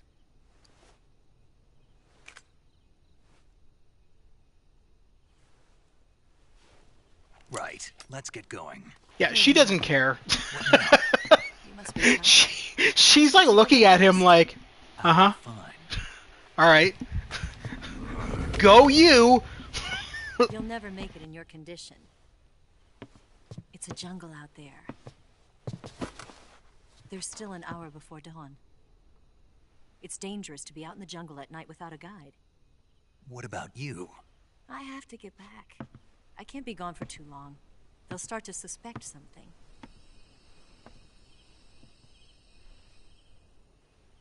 Don't worry. I'll keep you updated over the radio. That's it? My orders are to provide you with information. Nothing more. You look disappointed. All right, then. I'll do something special for you.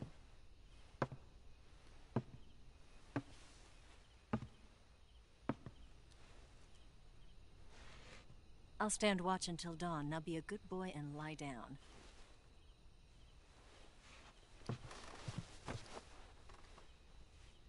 What's the matter? I don't know you well enough to trust you. How well do you have to know me to trust me? I don't know if I can trust anybody.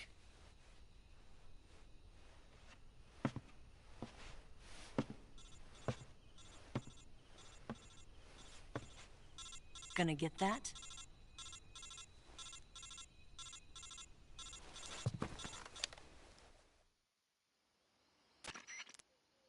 She's right, Snake. You should get some sleep. Although in your condition, you really ought to be back in the ICU. Whenever you save the game and quit, you'll go to sleep. Sleeping allows you to gain back stamina naturally. Depending on how long you sleep, you may also recover naturally from sickness and injury.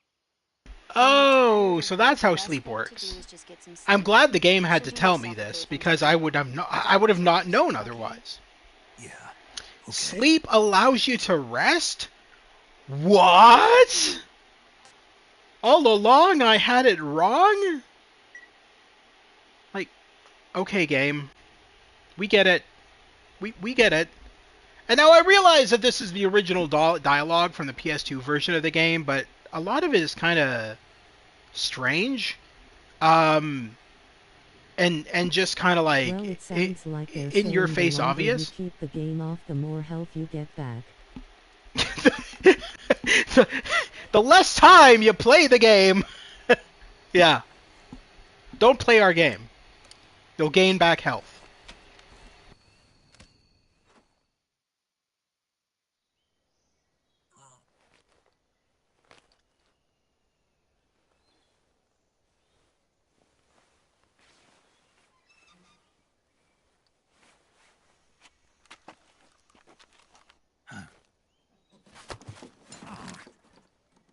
What's the matter? We're surrounded. I see 4 of them.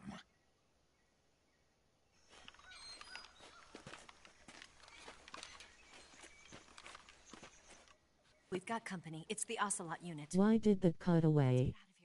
We missed the best part. Don't forget your gear. Here, give me a hand. I love how he just keeps on looking at her breasts all the time. It's so funny. He claims that he's not interested in her, and yet he's constantly staring at her breasts. So I don't know what's going on. We can use this Makes no sense.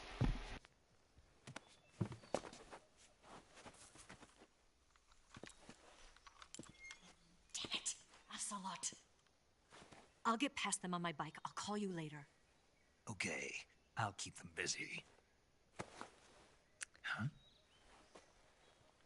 Don't go dying on me now.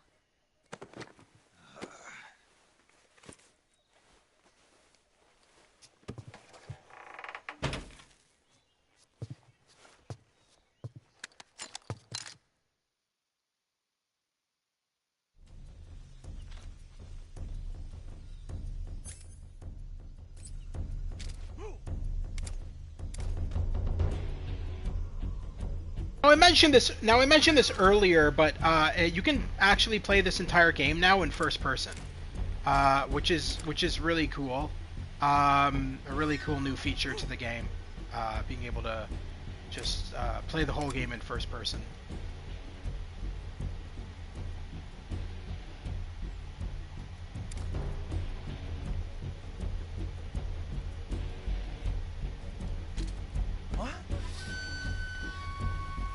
That was a feature that was not in the original game. You can only play it in third person. Now, you'll also notice that the camera angles are a lot different. If we go into the options menu, we can actually switch the cameras to the original PS2 style cameras, which were kind of like an over-the-top camera view. The new style is basically more more like modern day games. But they give you a lot of options to really make this remaster however you want to play it.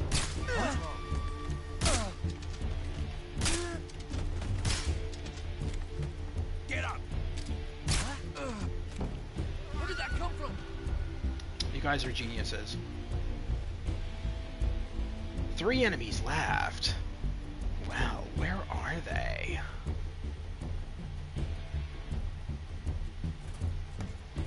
What's that? Smoke? Smoke grenade? There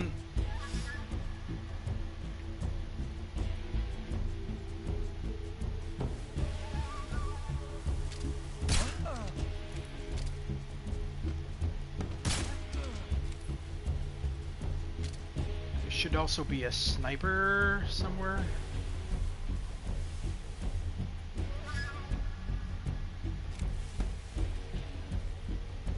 Wait, is there no longer a sniper up here? Oh no, there he is. Later, bro. Thanks for tuning in.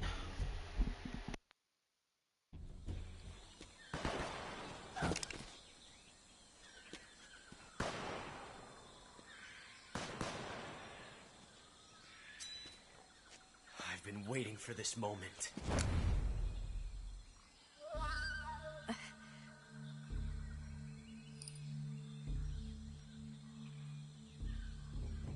That's it. That's the stance. I don't think so. What? A female spy?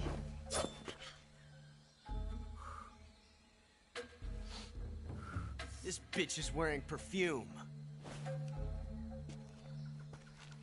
Stay where you are. I've had enough of your judo. I see you've got yourself. He should be like, I never slept with her, the joke's on you. Kill her, I don't care. You call that an accident?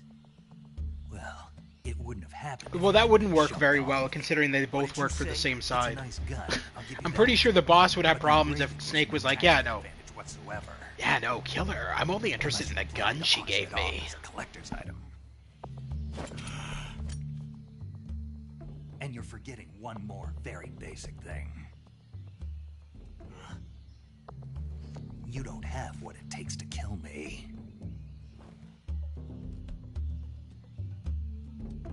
We'll see.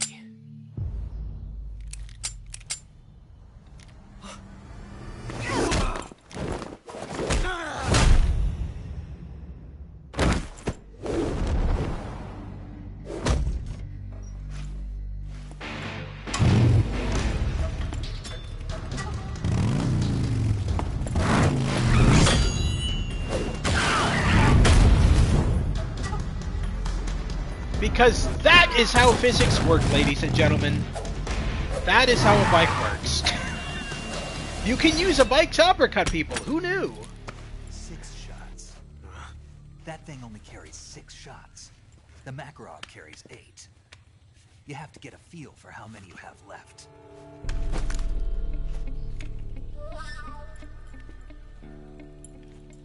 This is a high-class weapon. She's good with a bike.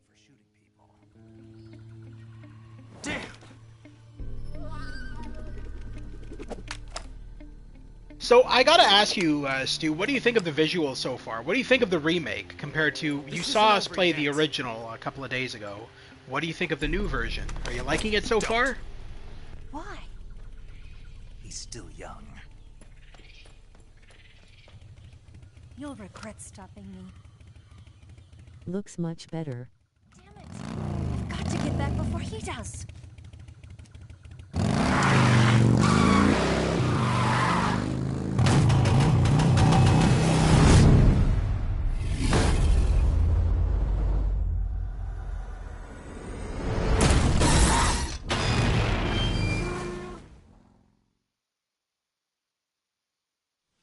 She's like the damn T-1000 on that thing. You remember when he, like, leapt from a bike onto, like, a helicopter? I feel like she could do that, too.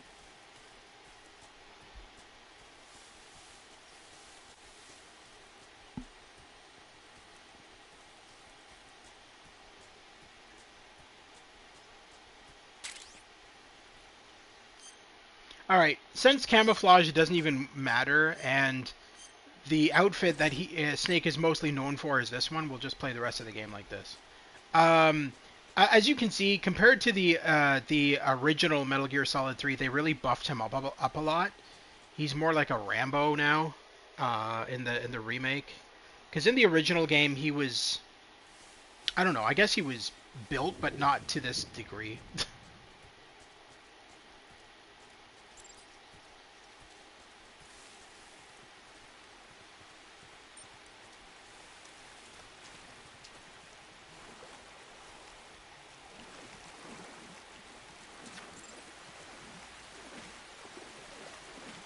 Why is it bringing up poison and illness? I'm not actually poisoned.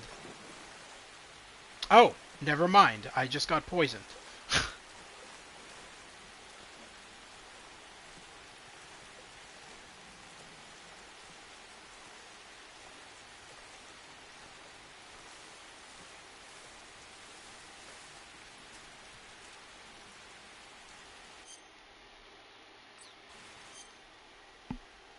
Oh, it's just a leech. Okay. Cigar.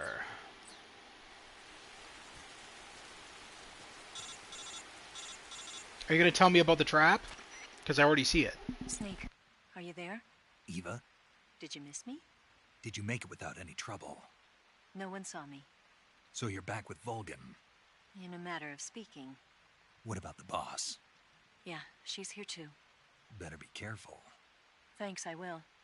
The boss and I get along pretty well, though. I guess we traitors have a lot in common.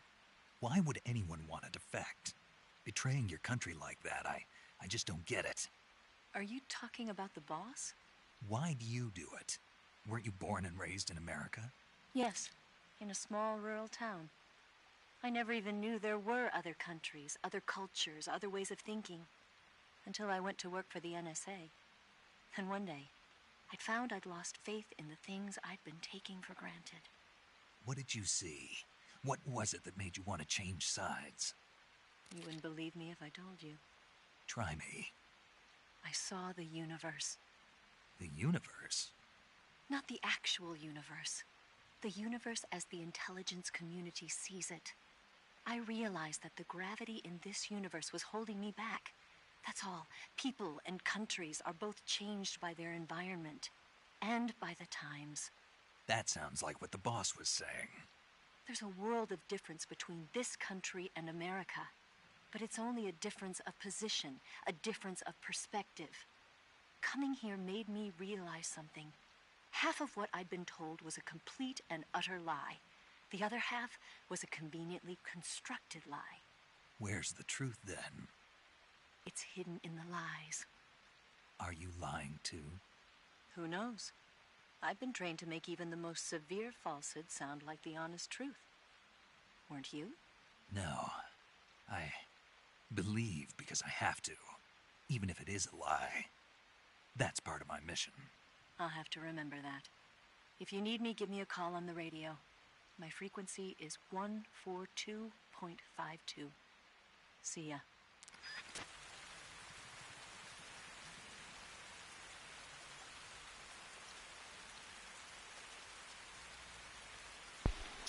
Okay.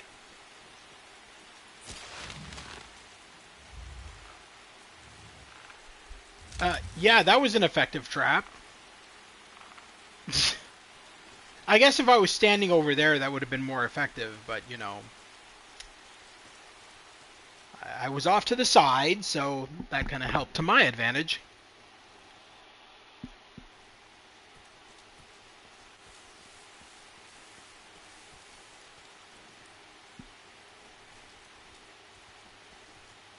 Now, the other thing to note, the details, is that when you crawl through mud, he actually gets muddy. And when he's muddy, leaves and stuff will stick to him, which is really cool. I love that little feature. And they'll slowly fall off with the rain and stuff. So there's a lot of interesting details they added into this game with the Unreal Engine 5 version that you never got in the original version of the game. So there's a lot of attention to detail that was made. And I was showing Lewis earlier in DM that so much unnecessary details, like each of the yellow, that's for sure. Each of the yellow jacket wasps in the game are individually rendered, whereas on the PS2 version of the game they weren't. They were just like a bunch of pixels, if you will. But no, in this game it's crazy how much detail goes into everything. Just even looking at the world in you know, first person, the crazy amount of detail on everything. It's pretty insane. So it's definitely, to me, a fantastic remake.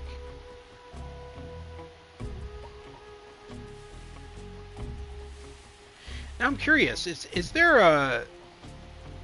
There's a hole here. I never saw that before. I'm curious what's over here, because I don't think I've ever been this way. At least not when I played it on PS2. So I kind of want to see what's up here. I think this is just looping around. Oh. Okay, well, it's not looping around. Well, it is kind of. I don't know. What is there something over here that I can grab maybe? I'm not seeing anything. What is the point of... Oh, there's... Okay. Is that it? That's all there was here? Let's take a look underwater.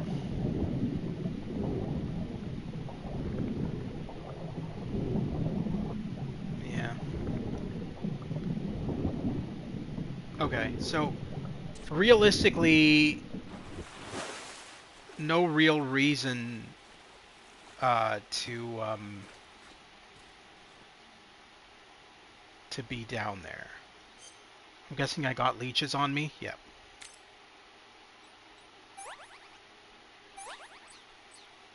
Okay.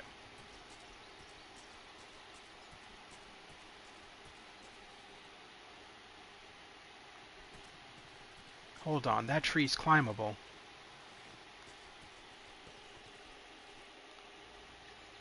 Wait a minute. No, there's a lot of stuff over here. Hold on. That's a gun over there. I just noticed that.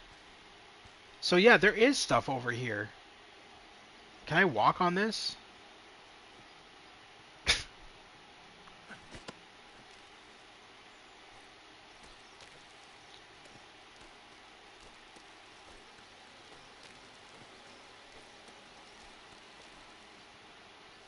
Interesting.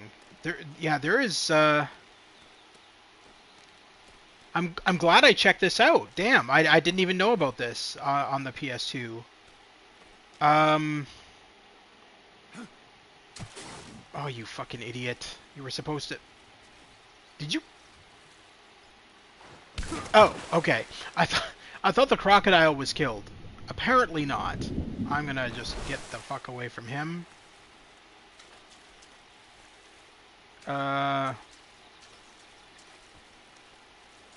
Oh good, I can't climb back up.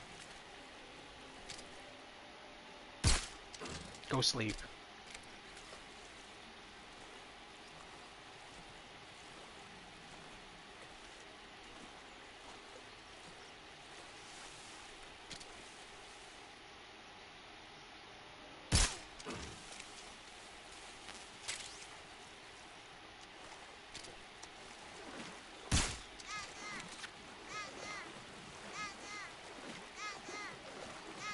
Now those little rubber ducks and stuff, those are actually just unlockables. They had something similar in the original game, but they were frogs. In the original game, so the frogs that were in the original game are still here in the remake. They still exist. They just added more collectibles. Likewise, there is an entire extras menu on the main menu of the game that unlocks a whole bunch of new shit. And another thing to add is they also added Snake versus the apes from Ape Escape on the main menu, which was a thing on the original PS2 game that existed, but not on the HD edition, rather the original PS2 game on disc. So that's back, and in 2 months they're adding Metal Gear Online to this game, which will allow you to play a online mode of Metal Gear Solid 3, where one player plays as Snake and the rest of the players play as the enemy trying to capture Snake. So that sounds like it's going to be a lot of fun too. So there is a lot of content for this game. There really is. Aside from the full-on faithful remake, we also have a lot of really good bonus features and bonus outfits. Stu tuned in late, so he never got to see the bonus outfits, so I'll quickly go through them now. Any outfit that has an orange little triangle on it is a pre-order outfit. And they each have special abilities. So we have this one, which looks ridiculous.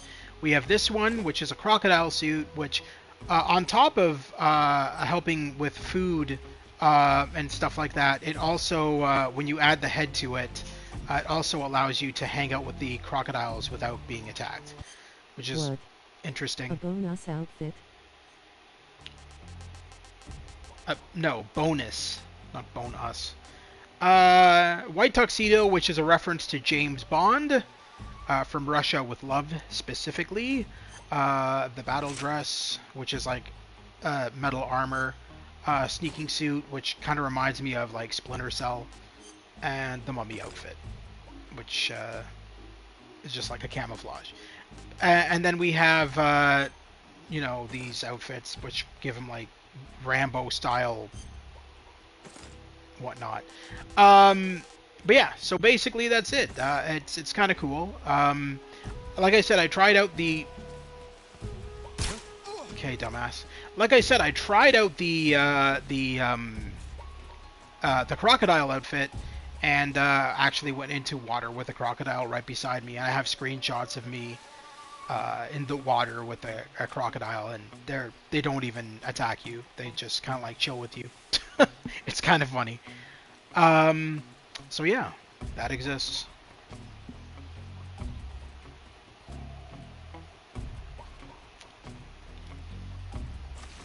Oh, come on. Snake, we were right there. Why'd you have to stumble? Walk normally along the side like a normal person.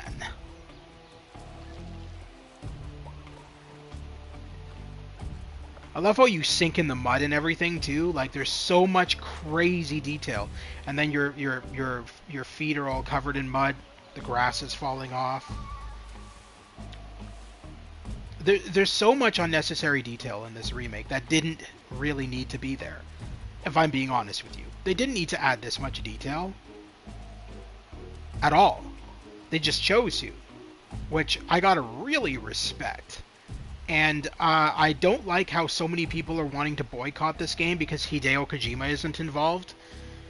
Because a lot of people are thinking that this game is going to be a complete, different game than the original Metal Gear Solid 3, but it's not. It's unable to locate the problem. Understood. It's a faithful remake. What the hell just... Oh, his, when I shot him, his radio blew up. That's the noisemaker trap. Alright.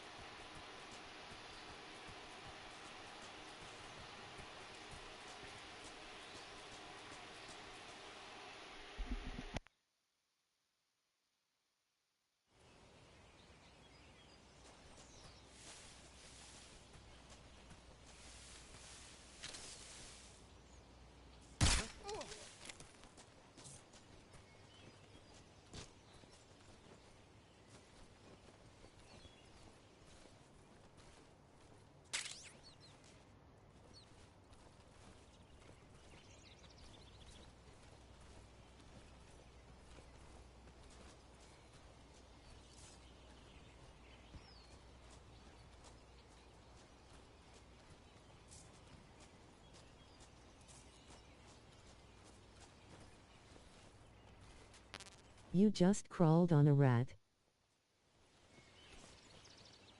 I don't think I crawled on the rat. I think the rat kind of like crawled around me. You're an idiot. You're one too. So the only reason I'm over here is to grab a bunch of weapons, ammo, food, whatever they have over here. Realistically, this is not part of the mission. This is like a kind of side objective you can do where you can just kind of raid this base, grab a bunch of shit, and then leave. So that's what I'm doing. There's the original frogs that were from the PS2 version of the game. As I said, they're still in here in the remake, but we also have the rubber ducks as well.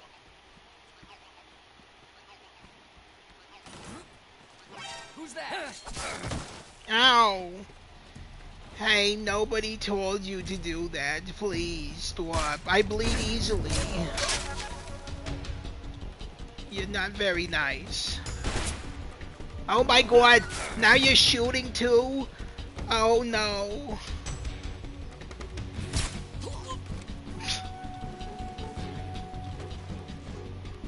Okay. Actually, hold on. I'm curious what the hell is up here. Probably nothing, but... Oh. The hell is that? Water uniform? Okay. Never mind. Apparently there was something up there. Cool. Alright, so we need to find... Yes. This will lead us out of here, this pathway here.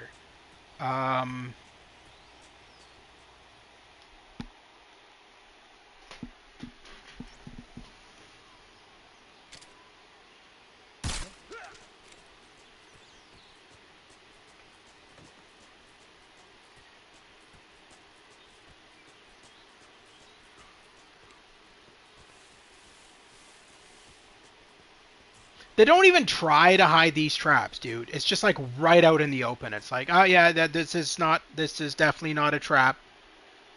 No. What? Oh, wait. Idiot. I went the wrong way. I was like so confused. I'm like, what the hell's going on here? I have to go out that way. I'm just gonna, while I'm here, actually check behind this attack chopper and see if we have any, looks like we got 2 warehouses here. There's probably shit in them.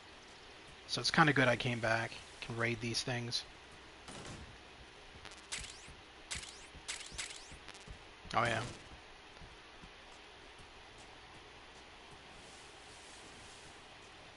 So, I got a question for you, Stu, if you're still here. Have you played Metal Gear Solid in the past, like the original game? Have you ever played it? And what do you think of this remake, like, compared to it? I feel, for me, having played this remake, I don't think I could go back to the PS2 game. If I'm being honest. Because it's identical to the PS2 game, just with a lot better visuals, so... Yes, I played it, but not all the way through. I feel like with this game, I can't play the original after playing this one. I really can't. Looks like the boss's info was right. It looks really good, like I said.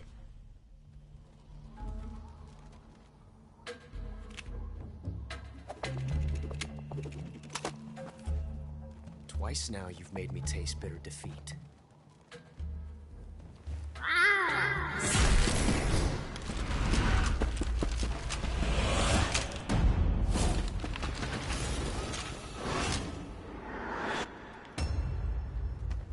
I hate to disappoint the Cobras, but you're mine now. All of you, leave us.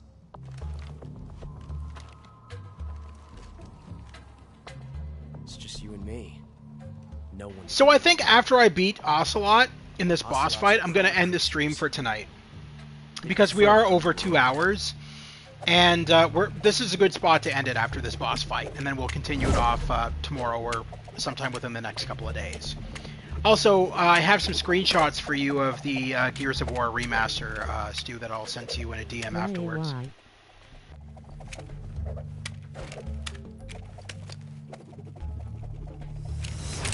12 shots.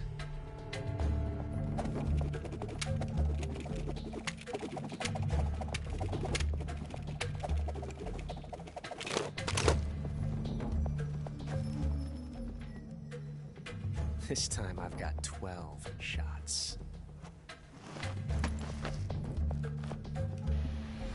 Yes, we know how 6 shooters work. We know that if you have 2 of them... Annoying, honestly.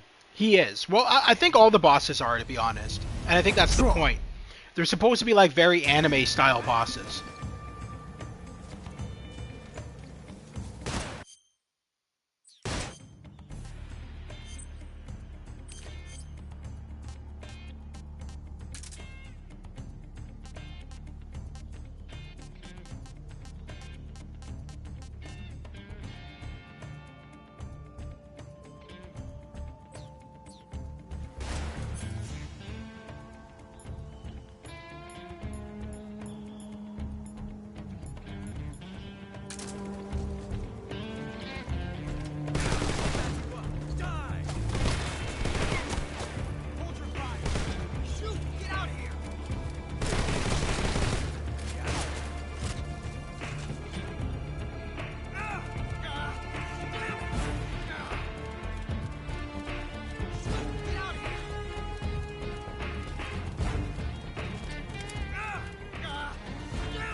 different from simply changing a clip.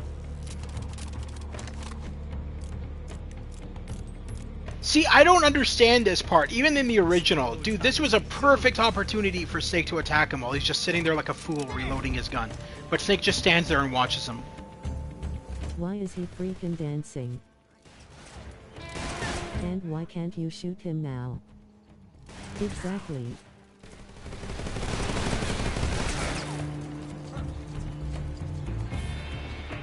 I think it's done deliberately because, again, the Metal Gear Solid games were very much a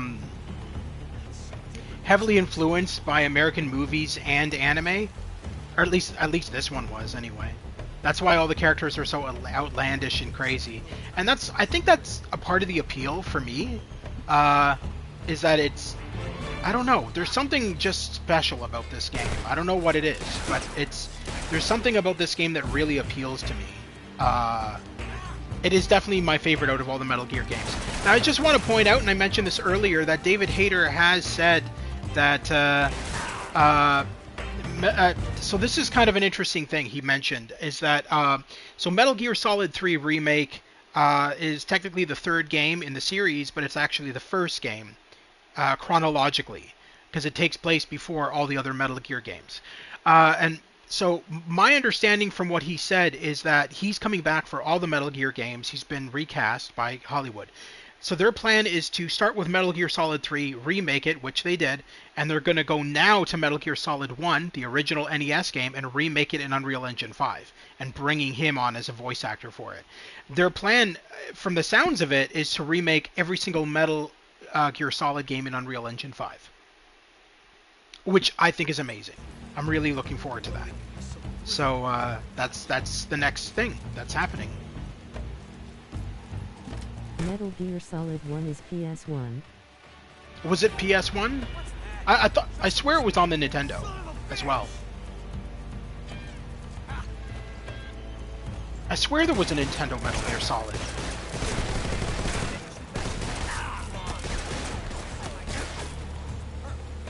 No, wait, Metal Gear, hold on. No, okay, Metal Gear Solid 1, Nintendo yes. was Metal Gear, not Solid. Yes, that's what I'm thinking of. They're remaking that as well. They're remaking that in Unreal Engine 5 as well. The original Metal Gear. They're doing the entire franchise. They're starting with 3 only because chronologically 3 is the first game. Because it takes place timeline-wise before all the other games. And it's also the most popular one as well.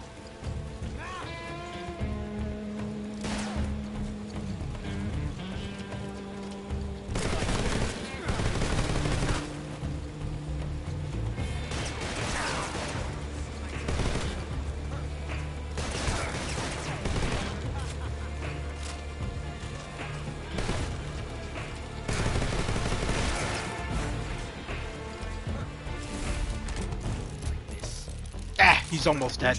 Yeah. Let me tell you something, buddy. Load your gun, load your fucking shit. I don't fucking care. 2 more shots. I guess you 2 more can shots, say this buddy. game is rock solid.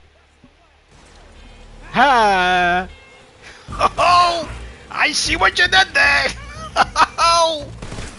Funny guy.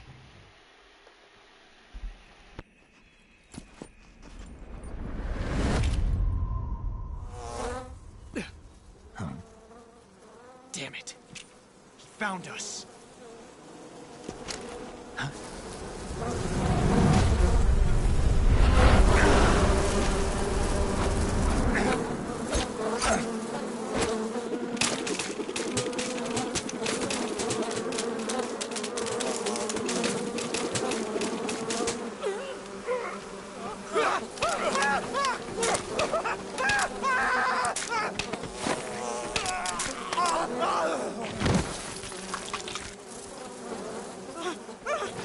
What bullshit.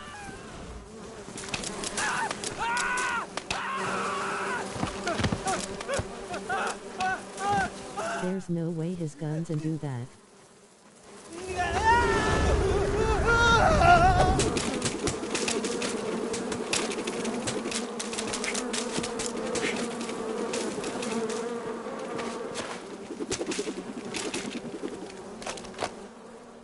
You were lucky. We'll meet again. Total bullshit.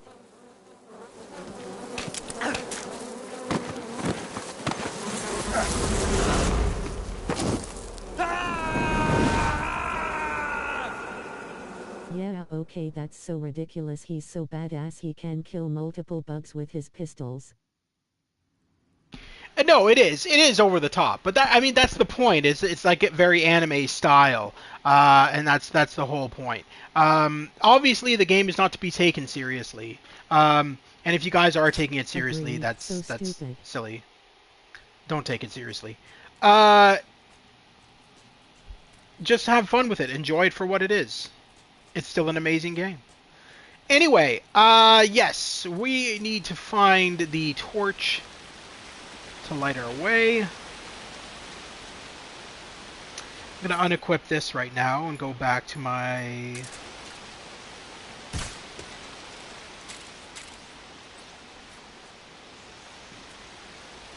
Got a new weapon. A torch. How quaint. Should probably equip it. That... okay. Me and Stu are like, it's not realistic enough, we hate this game, lol. I don't think anybody has said they hate the game. You may not like it, James, but everybody else seems to be enjoying it.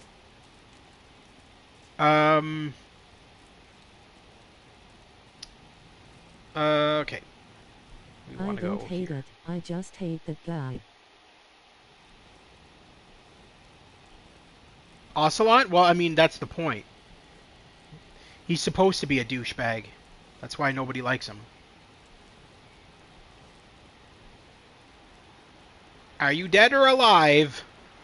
I can't tell. Oh, you're alive. Alright. Run! Before he eats me.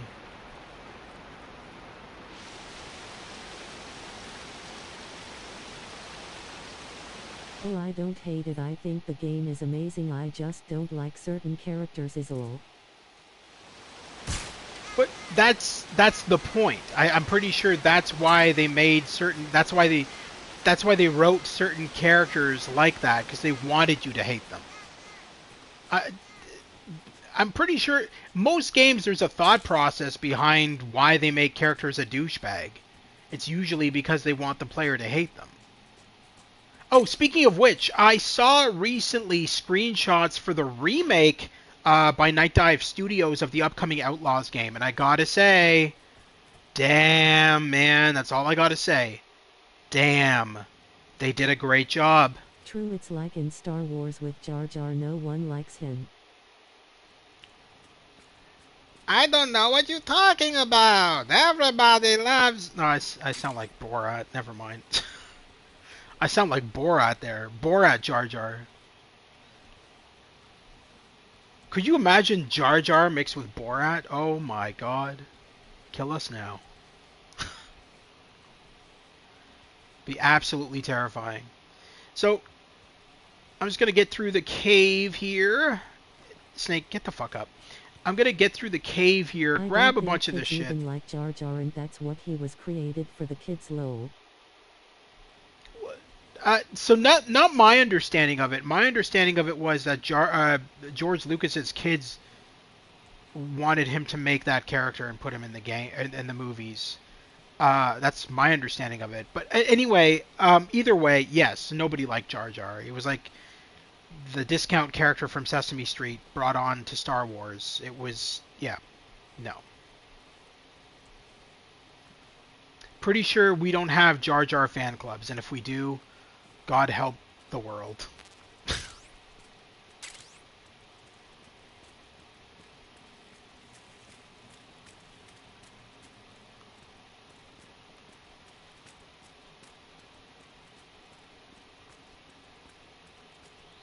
Alright, am I making progress? I believe I am. Cornalia. Beach. I don't even know what I said there.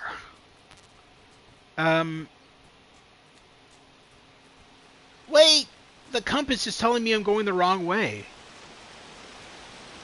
Oh my fucking god, because I am. I just went in a fucking circle. Okay.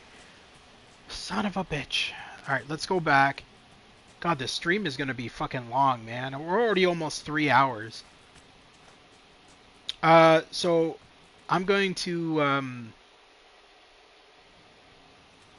once I get to, the B boss dude, I'm going to save it right at the entrance to the B boss dude. And then we'll end the stream. Because we're almost at him.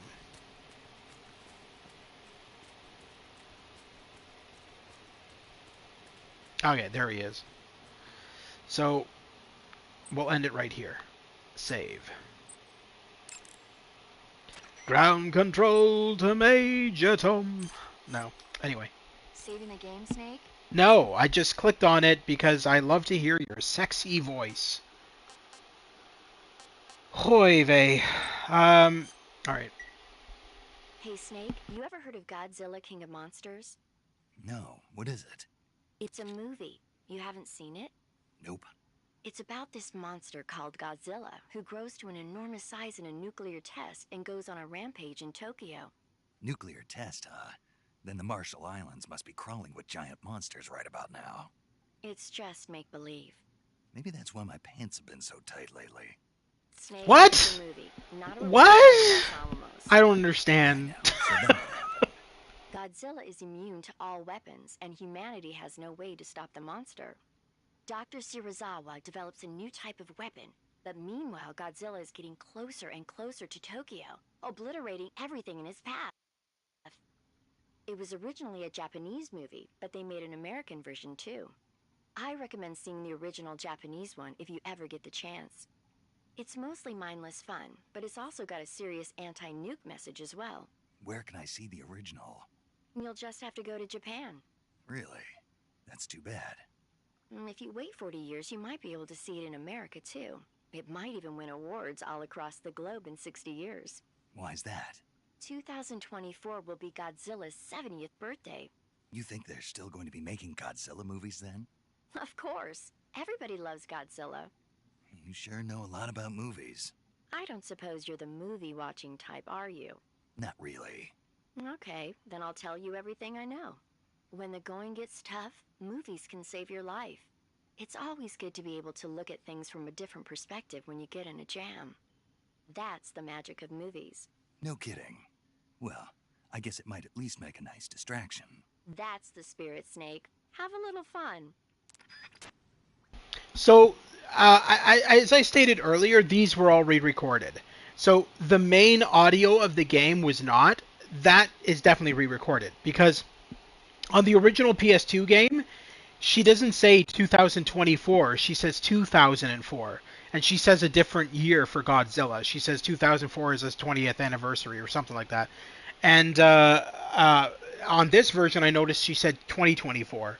So, yeah, no, this game has definitely been redone.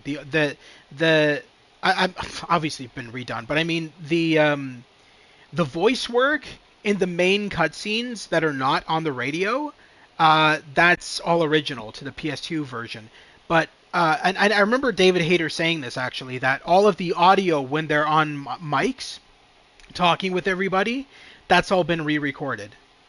Konami brought back the cast and re-recorded all these lines because I guess in the original game those lines were what was the point in bad of quality. That if it takes place in the 70s. I don't know. I'm assuming because the game is a 2025 game. I don't know, but I do know that all of the radio dialogue has been re-recorded. Anyway, that's it for Metal Gear Solid Delta Snake Eater on the PS5. Thank you very much to James Lewis and the all-knowing master that is Stu's Game Reviews. Tune in tomorrow. Well, maybe we'll play some more of this one, or we might do some more of Mafia the Old Country, because we need to finish that off as well. But anyway, as you can see from the main menu, we've got Snake versus Monkey, where we go against the monkeys from Ape Escape. This was not in the HD edition of Metal Gear Solid 3, however, it was in the original PS2 edition of the game. I don't know what this is. I'm assuming this is start the Unlocks after completing the story. Interesting. I don't know what that is. All right. And then we got a whole bunch of different unlockables and things to look at and all that kind of stuff. They also included the original HD manual. Oh, in different languages too. That's interesting. This is kind of weird to include this because this is the manual. I guess this is the manual from the PS2 version of the game. Oh, it has the comic as well. Interesting. That's actually kind of cool. That's actually kind of cool. All right. Anyway, so I think that's it for tonight, guys. Thank you very much once again for tuning in. If you missed all of the previous live streams of the original Metal Gear Solid 3 Snake Eater game that I streamed, check them out in the playlist section. Also check out the Pirates of the Geek Vortex podcast in the playlist section, as well as the joint collaboration section in the playlist section, where I hung out with Stu and did some crazy voices for his channel, and you can find his videos in there. If you like the videos in there, be sure to like and subscribe to Stu's Game Reviews for future content. As well, finally, Stu and I have started our own podcast called The Paintcast. We have done 2 episodes so far. It's fairly new. Our last one we talked about the tariffs and how they were affecting both America and Canada, and that was our last podcast. And I think the next one we're going to be discussing how AI benefits and hinders technology. And jobs, of course. But anyway, that's it for me, guys. Have a wonderful night, and I'll see you soon at the Gamer's Grotto. Take care once again, and I'm not going to listen to that again. Take care once again, and have a wonderful night, and we'll see you possibly tomorrow for more of Metal Gear Solid Delta Snake Eater, or Mafia, the Old Country, on the PS5. Take care, and have a wonderful night. And remember, play more Metal Gear Solid Delta Snake Eater. It's a good game. Take care.